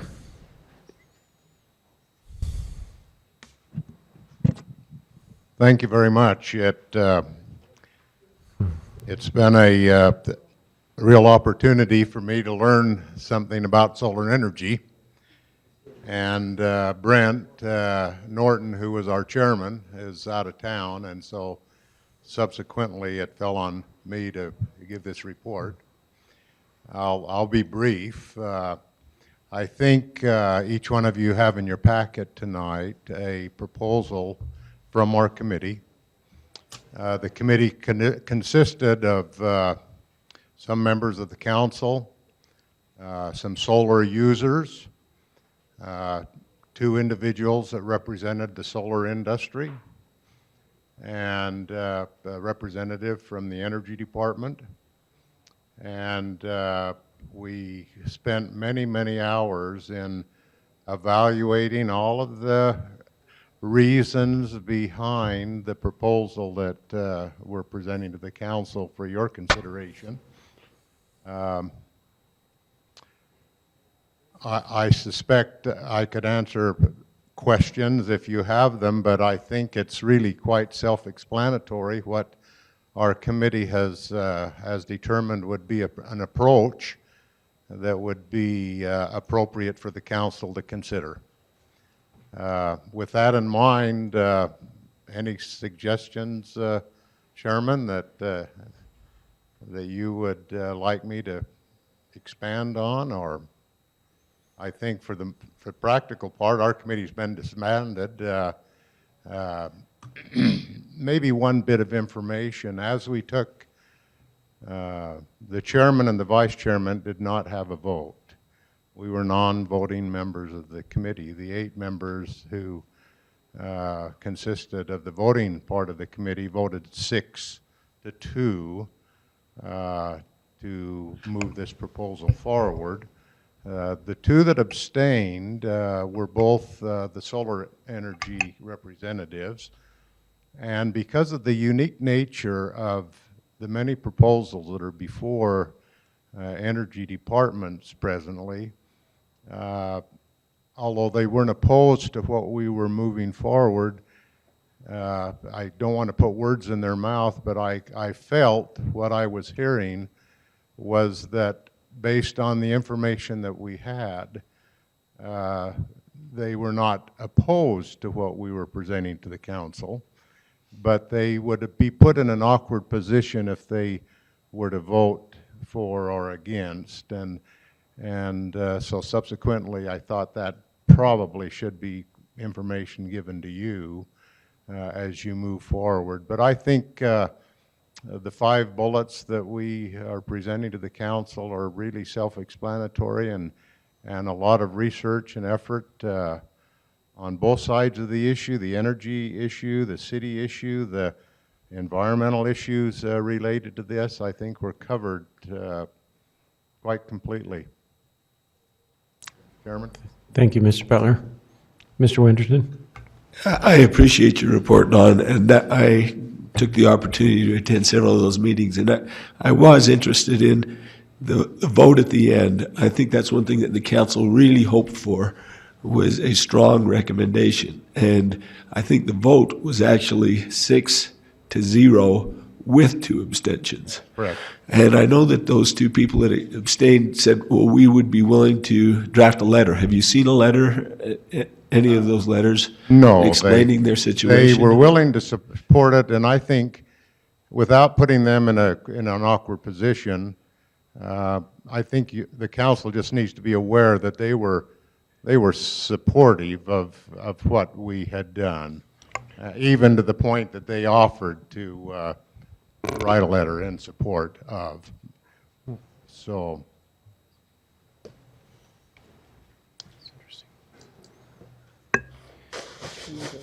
Are we open for questions now? Yes, I'm sorry, I was distracted. Yes, Mr. Van Buren. I just have a couple questions regarding the grandfathering clause, where it says they will be grandfathered and compensated at the current published rate. Is that until it's renegotiated? Is that in forever? Or is that?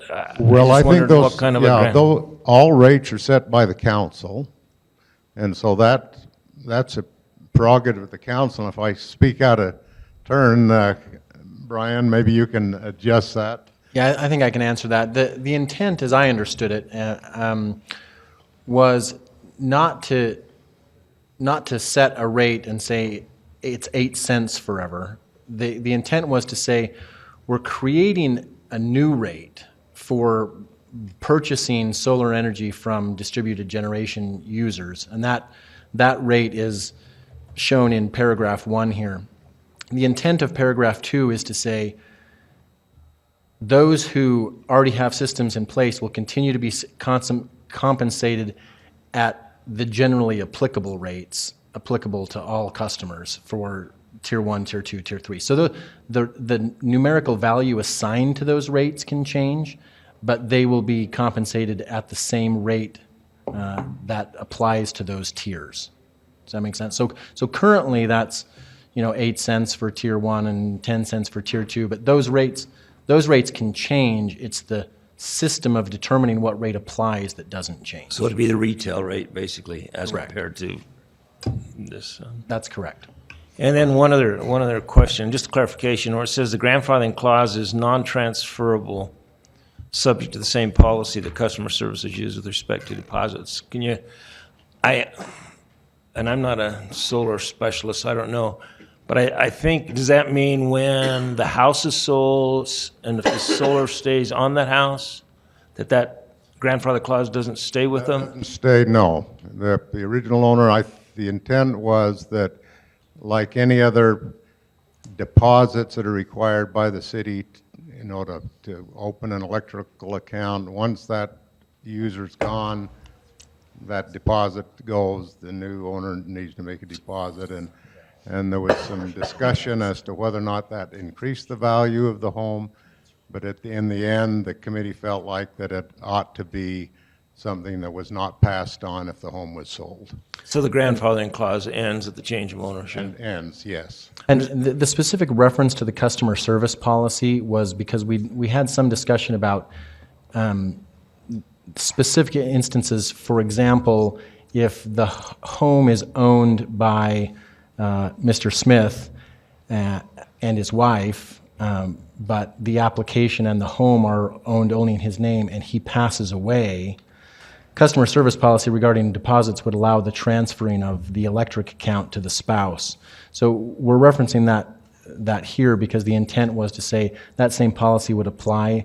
So a transfer would be allowed for the death of a spouse or for a divorce where the divorcing party retained ownership of the home.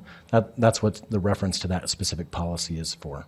Okay, go ahead. An existing policy within the city, we just tried to make it uniform. Okay, and I don't know how often it would happen that solar panels would actually be transferred from one residence to another. So if that person has the solar panels on this house, he changes homes but just takes that system to his new house, would that stay with him on that grandfathering? Or? I don't know whether I could answer that. If they move the solar panels from home A to home B. The discussion was that would not be transferable, that the grandfathering applies to the meter. Okay, that helps. Okay, thank you. Mr. Connect? Yes, I have a question on the first paragraph, the net metering rate, where it says that the excess that goes onto the grid will be compensated at the rate set by the council, and then the rate is in the next sentence of basically 6.742 cents per kilowatt hour. So if at 2 in the afternoon, when a lot of these are producing and putting on the grid, do we have the meters in place to be figuring out how much they're putting on and so we can pay them that amount? Correct. Okay, so we're going to do it real time. Let me ask Travis. Travis, am I getting out of sync here? Thanks, Councilman Connect. We are working hard to replace all those. So right now, we have approximately 70 that we've replaced, and as you know, there's going to be about 300. So we're working hard to put smart meters on all of those solar customers, so we'll have that when this takes effect. Great, thank you. Mr. Harding? No, that would only apply to new, I mean, assuming number 2 is adopted, that would only apply to new, so it's not urgent to replace the ones that on the other ones. My question, since we were talking about grandfathering, my thought on this, and I don't think it's explicit from this recommendation, I imagine this is something that the council would take this recommendation and figure out how to implement it. But my thinking on this is, right now we are proposing a change to how we credit net generation. And by grandfathering, what we're saying is this new structure will not apply to current solar customers. To me, this does not guarantee that these customers would be guaranteed or would be grandfathered forever into the future, or even 15 years, 20 years. All it says is these current changes will not apply to current customers. And in 3 years after, if point 4 happens in 3 years when everything is reevaluated, then the council at that point would need to decide if these customers should continue to be grandfathered, or it would be a question for down the road. So at least my thinking and how I read too, I at least like to think of it as not a guarantee for the future, just a decision that at this time, this structure change would not apply to current customers. And I don't know if the committee looked at that at all, or. Well, not to reflect back, but Brian, can you remember how that ended up? Well, I think I understand what Mr. Harding is saying, and I think it's possible to make that distinction in this way, right? When we're drafting the actual ordinance, there's a couple ways you can accomplish grandfathering. One is to describe those who are grandfathered and explicitly state changes won't apply to them. The other method is to describe those that aren't grandfathered and say that the changes will apply to them. And I think that's what you're getting at, and I think that's that's a feasible option. I will say, my personal perspective was that the discussion in the committee seemed to be explicitly grandfathering and explicitly saying, for the life of the solar panels at your meter, you'll be using the same method of metering that was used at the time of your installation. The council doesn't have to go with that. That was my understanding of what the recommendation was. But having said that, I don't believe that there was any discussion of the nuance that you're suggesting. And we were very careful not to make suggestions to the council. We wanted to give some general thoughts that came out of the discussion, but the legislation that you're going to write and how you're going to interpret that legislation, we felt should come from you rather than from the committee.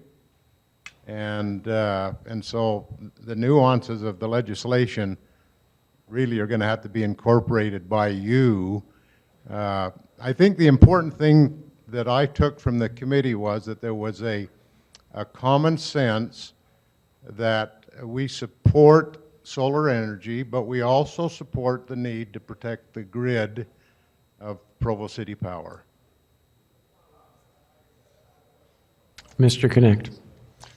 So, when it says all customers in 2 grandfathering that have signed a net metering agreement will be grandfathered and compensated at the current published rate, I certainly understand that, but it doesn't say that they are immune from base rate changes or increases, and that would appear to be the case, that we will be increasing the base rate for everybody. Well, whenever the rate changes, Brian, you want to explain what we felt about that? Yeah, I would just say that is explicit in number 4, that the committee explicitly discussed the fact that the proposal to raise base rates in number 4 was citywide. Mr. Winterton. Oh, number 3, sorry, not number 4. One thing that I am very grateful for this committee. You've done something that I wasn't sure could happen. And I appreciate the recommendations that have come forward, and for Travis and Dustin and the efforts that they've put in, and Karen in helping what is actually possible. This was a great opportunity for me to sit in and listen, and I'm very grateful for what you've done with this. A couple things that I've learned from this is they talk about let's be equal among everybody. And doggone it, I just found out that everybody's not equal. Solar is a different animal, and they do need to be treated a little differently because they are different than what we have. And I believe very much in solar. Just like you said, Don, I think solar is an opportunity for us to engage in this in the future, and I'm grateful that you're still giving a little bit of help above the retail to encourage that. I think it's a great opportunity for us to go forward, and in 3 years, we'll look at this. Things may change so completely that we do need to look at it again.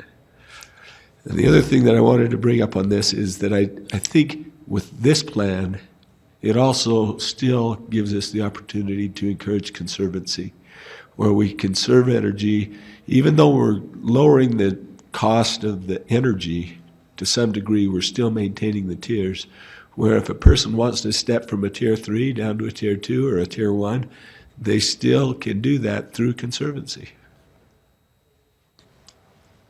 And one issue that, as the council modifies, and there's always others that may come in and change what you're doing, and so this only comes as a recommendation. We want to pass the ball to you so we can go do other things, shovel snow or something. You know. Mr. Stewart. I'd like to congratulate the committee also. The chair and vice chair did a great job, even though they're non-voting members. But I really appreciated Dave Sewell telling me I was flexible. On that note, Mr. Mayor. Yeah, I need to weigh in here too on a couple of notes of appreciation, Don, and please express to Brent our same appreciation. The task at hand was not small and difficult, and thank you, and to the committee members, not only that are here tonight, but that served on that committee.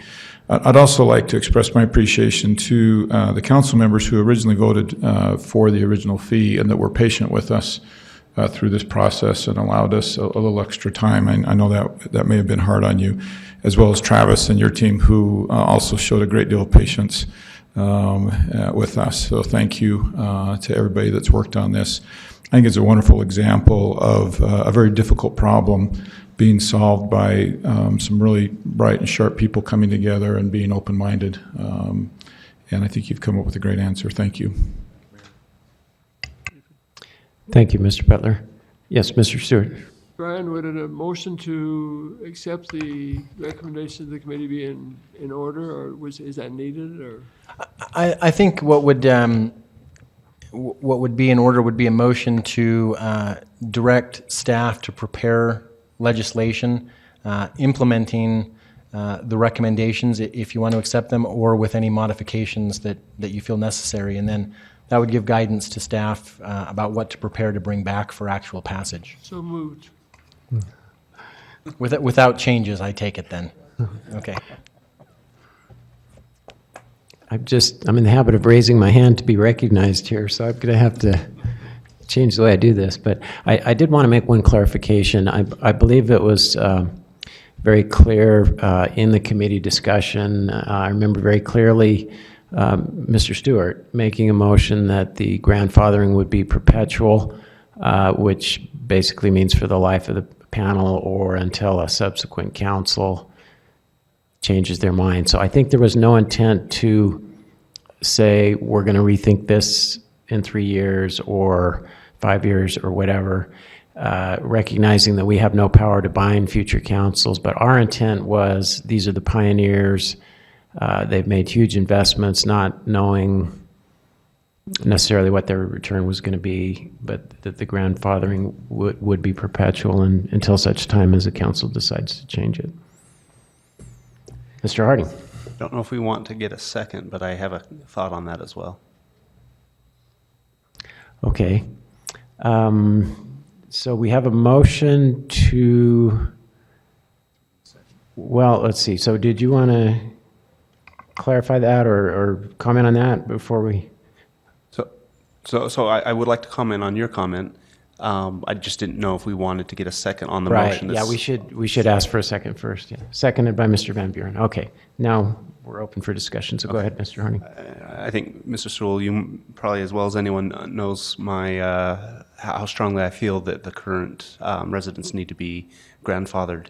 And I feel that that's the right decision. And I feel that that's the decision that a future council would also make.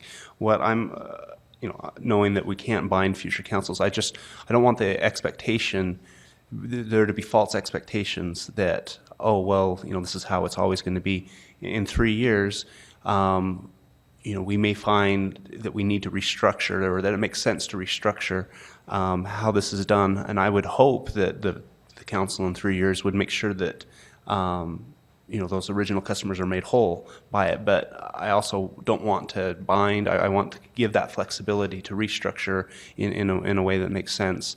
Again, if we're talking 170, 200 customers, even if they're grandfathered until their panels die, I don't think that's going to be a huge burden. So probably the more important thing, and again, I think this is just, if we're giving direction, I kind of want these things to be considered as staff is drafting this, but we should at least consider the people that are signing up between now and when that reevaluation takes place. Are they signing up under the expectation that they will be grandfathered if the rates change in 3 years, or are they understanding that the rates may change in 3 years and so they don't really have a lot of, yeah, anyway, so that to me is maybe a bigger question than the ones that had signed the net metering agreement before October 4th of last year. My understanding is that number 4 sends that signal that there is going to be a reevaluation in 3 years, so that they should be prepared for that. Yeah. And just to address that question or that issue, it would be my intent based on, my attendance at the council meetings and my recognition of the wisdom of that statement that in the sentence in the ordinance that sets the rate, I would add a sentence that says, and as such rate may be amended from time to time by the council. Because I think it was always the intent of the committee that 0.06742 rate could be changed at any time. And I'll make that explicit in the draft. Thank you. Ms. Santiago? Yeah, I feel a need to share this email from Ryan Evans. This morning I gave Brent Norton a call just to thank him and appreciate the opportunity to thank you for heading up this committee, and so grateful that you were willing to bring everybody together, and was really excited about the outcome. And now it's it's kind of rained on my parade a little bit, but I feel like I need to share it. I did reach out to Ryan this morning, and he didn't feel like he had time. He had another commitment, couldn't be here. So if it's okay, I'd like to read his letter just so everybody has a understanding of where they're at. Yes, Or I- please. And we also have a letter that I'd like to read from Utah Clean Energy when we get to that point as well. So, Okay, is now a good time to do that, or? sure, yeah, because it actually kind of represents a change in one of the votes, so we need to all be aware of that. Okay, I think this, this may add some clarity on his position as well. So this is his memo. It is with disappointment that I write to inform you that the Utah Solar Energy Association cannot support the changes recommended from the Solar Energy Committee. Despite the efforts made to seek a solution that could work for all parties at the table, few rooftop solar investments will be made in your community. Rooftop solar is a booming industry and is being sold effectively throughout the vast majority of this country. Provo will now be an outlier. As an industry, we appreciate that a step back was taken after the council's initial vote, but a rushed 2-month process where concepts and data were not able to be developed or fully analyzed has not led to a favorable outcome for the solar industry or your residents interested in generating their own solar energy. Here are some of the key issues that prevent us from supporting the recommended outcome. No independent cost-benefit analysis was done, only the data from the Berg study was considered. There was little consideration of externalities given to the value of solar, including economic development, emergency preparedness, environmental, societal demands, etc., much less a good look at the benefits to the grid that so many other communities have found. 2 months was insufficient to gather data and evaluate the proposals put forward. Provo Power and the Power Board have been looking at this and other issues for much longer, which put other stakeholders at a significant disadvantage. Neither the solar industry proposal nor Utah Clean Energy's proposal were given due consideration, despite Daniel Berg suggesting the former merited consideration. There was no collaborative process to determine potential new rates. They were simply suggested and then voted on. While the grandfathering aspect of the new proposal is a positive, the newly proposed rates will still not allow for any future solar growth.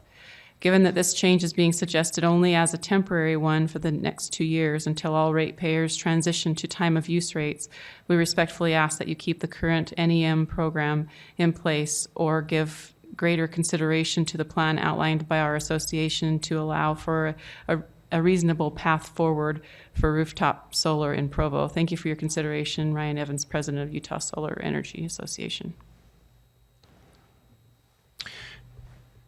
Thank you. So just to clarify that a little bit, Mr. Evans was not present at that meeting, and he had a substitute. Andrew Walton was representing him. At the time of the meeting, their position was to abstain. They did feel that what we came up with was a significant improvement, but it sounds like after further consideration that have changed that to a no vote. I believe they would still say, though, that it's an improvement over where we were. And in our phone conversation, he did mention that. He did mention that, okay. So there's that. And then I'd like to also read the letter from Utah Clean Energy. It should be on SIRE, if we could pull that up.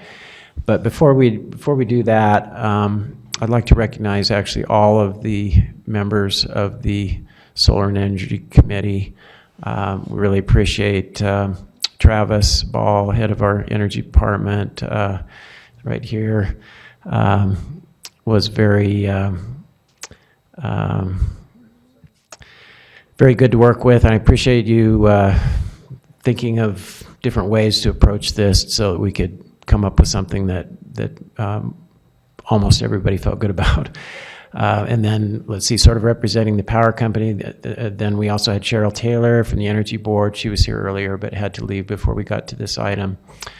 Then we had, as our non-solar customer, we had Steve Christiansen, who was very active in the discussions and generated some materials for us as well. Let's see, who's the fourth? Oh, Mr. Stewart, of course, representing the council. And I really, really appreciated Mr. Stewart's openness and flexibility in these discussions. I'm going to use that word again. I was just so pleased that we were able to find a place in the middle that we all felt good about. So then on the other side, we had Ryan Evans, who was the president of the Utah Solar Energy Association. Letter from him was just read. We had Kate Bowman from Utah Clean Energy. I'll read her letter in just a second here.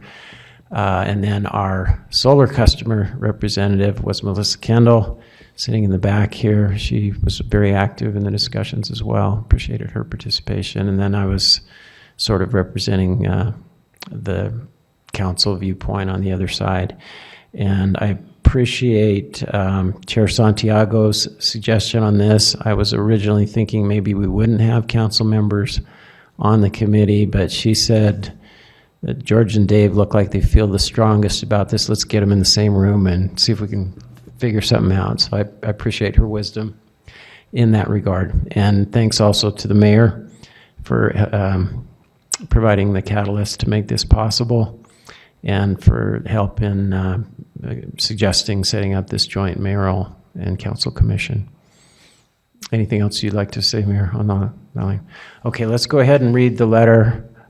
This is from Kate Bowman from Utah Clean Energy. Dear Provo City Council members, I appreciate the opportunity to have represented Utah Clean Energy on the Provo Solar and Energy Committee and participated in the discussion about Provo Power's net metering policy. I commend the council for your careful consideration of this issue, willingness to receive feedback from the community and other stakeholders, and your goal of ensuring all Provo Power customers are treated fairly. I was impressed by the committee's collaborative discussions, and I'm pleased that the committee was able to develop recommendations to present to the council. Utah Clean Energy is a nonprofit, nonpartisan public interest organization with expertise in energy efficiency, renewable energy, energy policy, and regulatory issues. We have a successful history of collaborating with local governments, utilities, businesses, and the clean energy industry to find win-win solutions to advance energy efficiency and renewable energy. Provo residents benefit from energy choice and the option to tap into Utah's abundant, pollution-free, renewable energy resources. Investments in clean energy bring local economic development and price-stable, secure energy for Provo to rely on in the coming decades. It is important to fully evaluate the long-term costs and benefits of the clean energy that solar customers export to the grid when considering rate design for rooftop solar customers. The committee's timeline did not allow for a full cost-benefit analysis, and I understand your desire to implement interim changes to net metering with the ultimate goal of developing more sophisticated rate structures for all customers through the implementation of advanced metering infrastructure.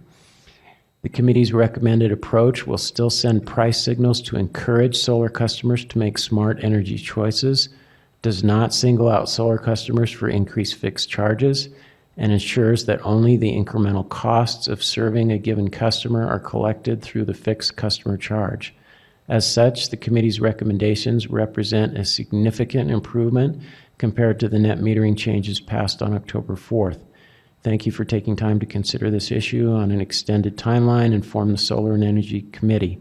I believe this committee, composed of thoughtful and dedicated Provo citizens and Provo Power representatives, will serve Provo well in the future as you make important decisions that affect the health and sustainability of Provo Power and the Provo community. Please continue to consider Utah Clean Energy a resource to this end. That was from Kate Bowen. Any discussion on the motion? So, could you reread the motion?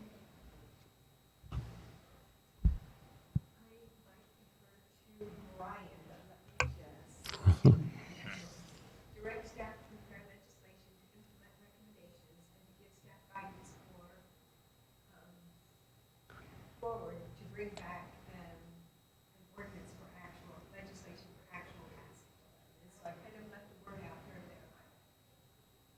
Well, I think we could take the guidance part out because the intent of my statement was if they wanted to change anything, they needed to let us know. And I think Mr. Stewart's motion was to not change anything from the committee's recommendations. So direct staff to prepare legislation to implement recommendations and bring back for actual passage. I guess before we get into council discussion, are there any more questions for Mr. Butler so we don't leave him standing too long here? Ms. Santiago. If I can just say one more time, thank you. I know that when we first talked, I know this wasn't convenient for you, and thanks to Brent Norton, I know it really wasn't convenient, but we needed leadership, we needed your leadership, and you provided that, and we're immensely grateful to you for taking time, especially over the holidays and just in this short time frame. Your leadership has been tremendous, and we appreciate that. Thank you so much. Well, the committee needs to be thanked. They were very good, yeah, every one of them. Could not have worked on it with a better group of people than we did. Thank you, Mr. Butler. Agreed. Oh, Mr. Harding, do you have something here? Let me just thank the committee and the chairs. I have to say the recommendations exceeded my expectations, and I was very pleased. Thank you. Is there any discussion on the motion? Yeah, if I can Santiago. just add my thanks to the committee members as I spoke to each of them. We picked very busy people, very busy people who were willing to give of their time and willing to serve on this really important issue. And I just am so grateful. You know, Dr. Kimball's here tonight, and just grateful for the service of the committee members and to Travis Ball and to Karen Larson, all those who helped as support staff as well as our own support staff. And also just express my gratitude to George Stewart and to Dave Sewell, who are willing to be on this committee. Gives me a lot of confidence going forward, and I knew as kind of polar opposites as you were on this issue, that if you came together, that it was something that I could support. I appreciate your involvement in this, and the mayor as well. There was a lot of coordination that happened to get this going, and I appreciate Mayor Curtis. So, thank you. Thank you. Mr. Wenderton. I do have one question. I know that we have an Energy Board meeting on Monday, and wondered if we could also have that. Will this proposal go to the Energy Board for a recommendation? Absolutely. That's on the agenda. Thank you. If there's no further discussion or comments, then I'll call for a vote. All those in favor? I think that's unanimous.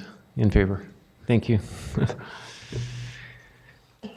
All right, let's move on to item number 10, which is a public hearing on a resolution to adopt the Southeast Neighborhoods Plan as a component of the Provo City General Plan.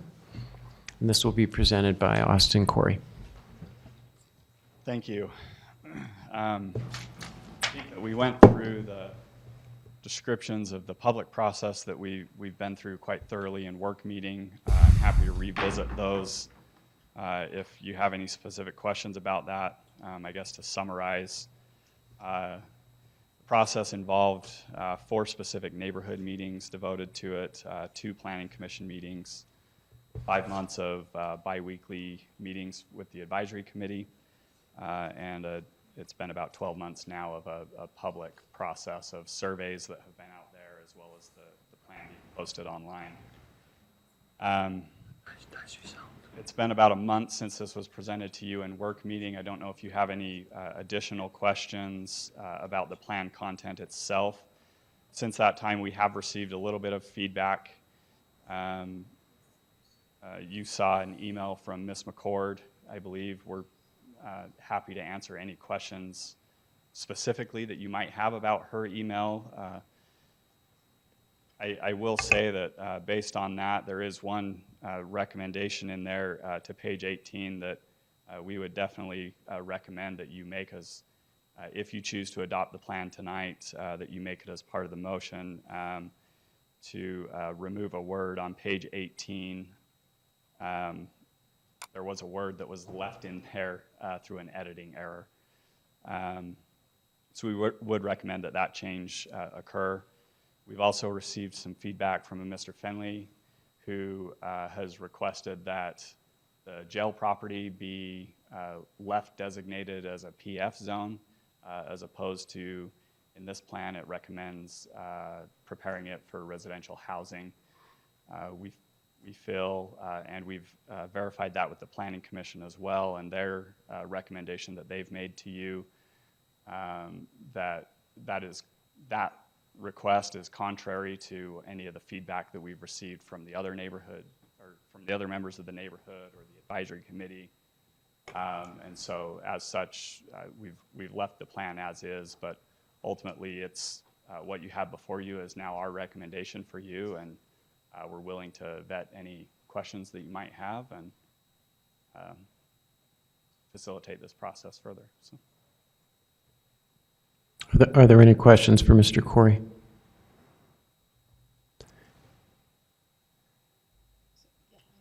Ms. Santiago? So Ms. McCord's, you got the email, Ms. McCord's email, and there were several suggestions. Of those suggestions, were these taken into consideration? Do you feel like you can address the items in the email, or? Well, it's a pretty significant email. Healthy, list. To address anything specific, any specific question you have with them. In short, there's a significant amount of it that we believe is covered in the plan. If you as the council decide that you want something different in there or something additional or something more in depth, then that would certainly be your prerogative to do so. But most of that we feel is covered. It was her recommendation. She did find that error. It was a very thorough review, which we appreciate. Other than that, I don't know if you have any specific question about the email. That's the only suggestion you would make, the only suggested change that she gave? Based on this, yes. Okay. Mr. Harding?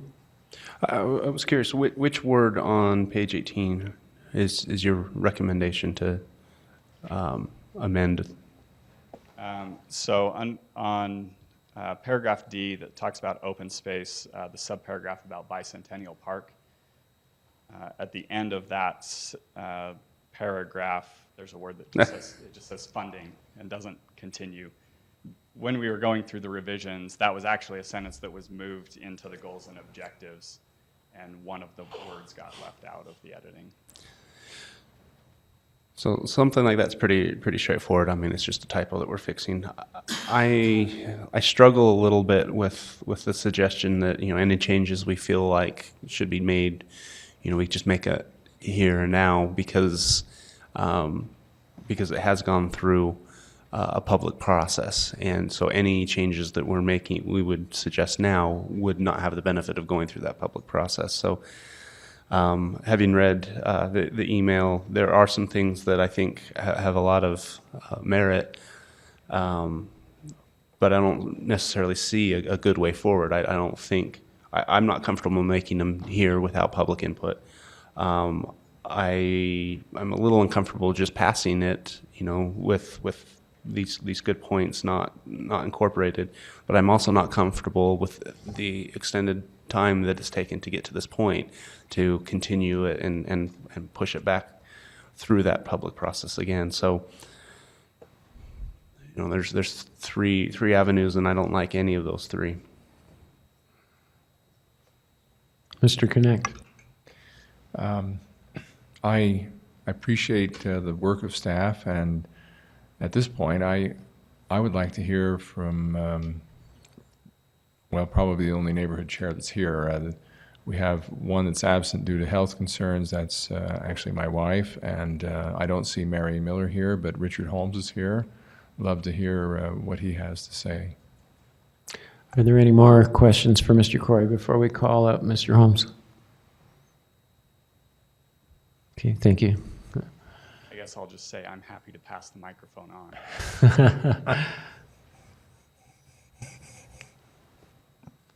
Thank you. This has been kind of a long process, and we thought we were about done, but in reading Melanie's email, I think she makes some really good points. And from my perspective, I would like to see staff response to those points. I think more than just a changing a typo, I think. It's been a year. We'd like to get it completed, but if we can make it better, I think we should spend a little more time doing that. And that's my perspective. Thank you, Mr. Holmes. I might point out at this moment that we also have a request. Did you want to explain that, Mr. Connect? I mean this? Yeah. Yeah. So we do have a note here from the Provo South Neighborhood Chair asking to continue the Southeast Area Master Plan. And I believe it's in response to the same concerns about Melanie's issues that have been brought up. So earlier, I had talked to Dave Harding about this, and I joked, well, maybe we need a Southeast Planning Committee like we have the West Side Planning Committee, and he's like, yeah, sure, as long as you're for good reason, specifically going over the better, and I think some of the committee members that like Richard, and I was on that committee, but some of the committee members, others. Committee working on this independent of was a committee of the nation just worked with staff, and so it did a little bit different than what we have going right.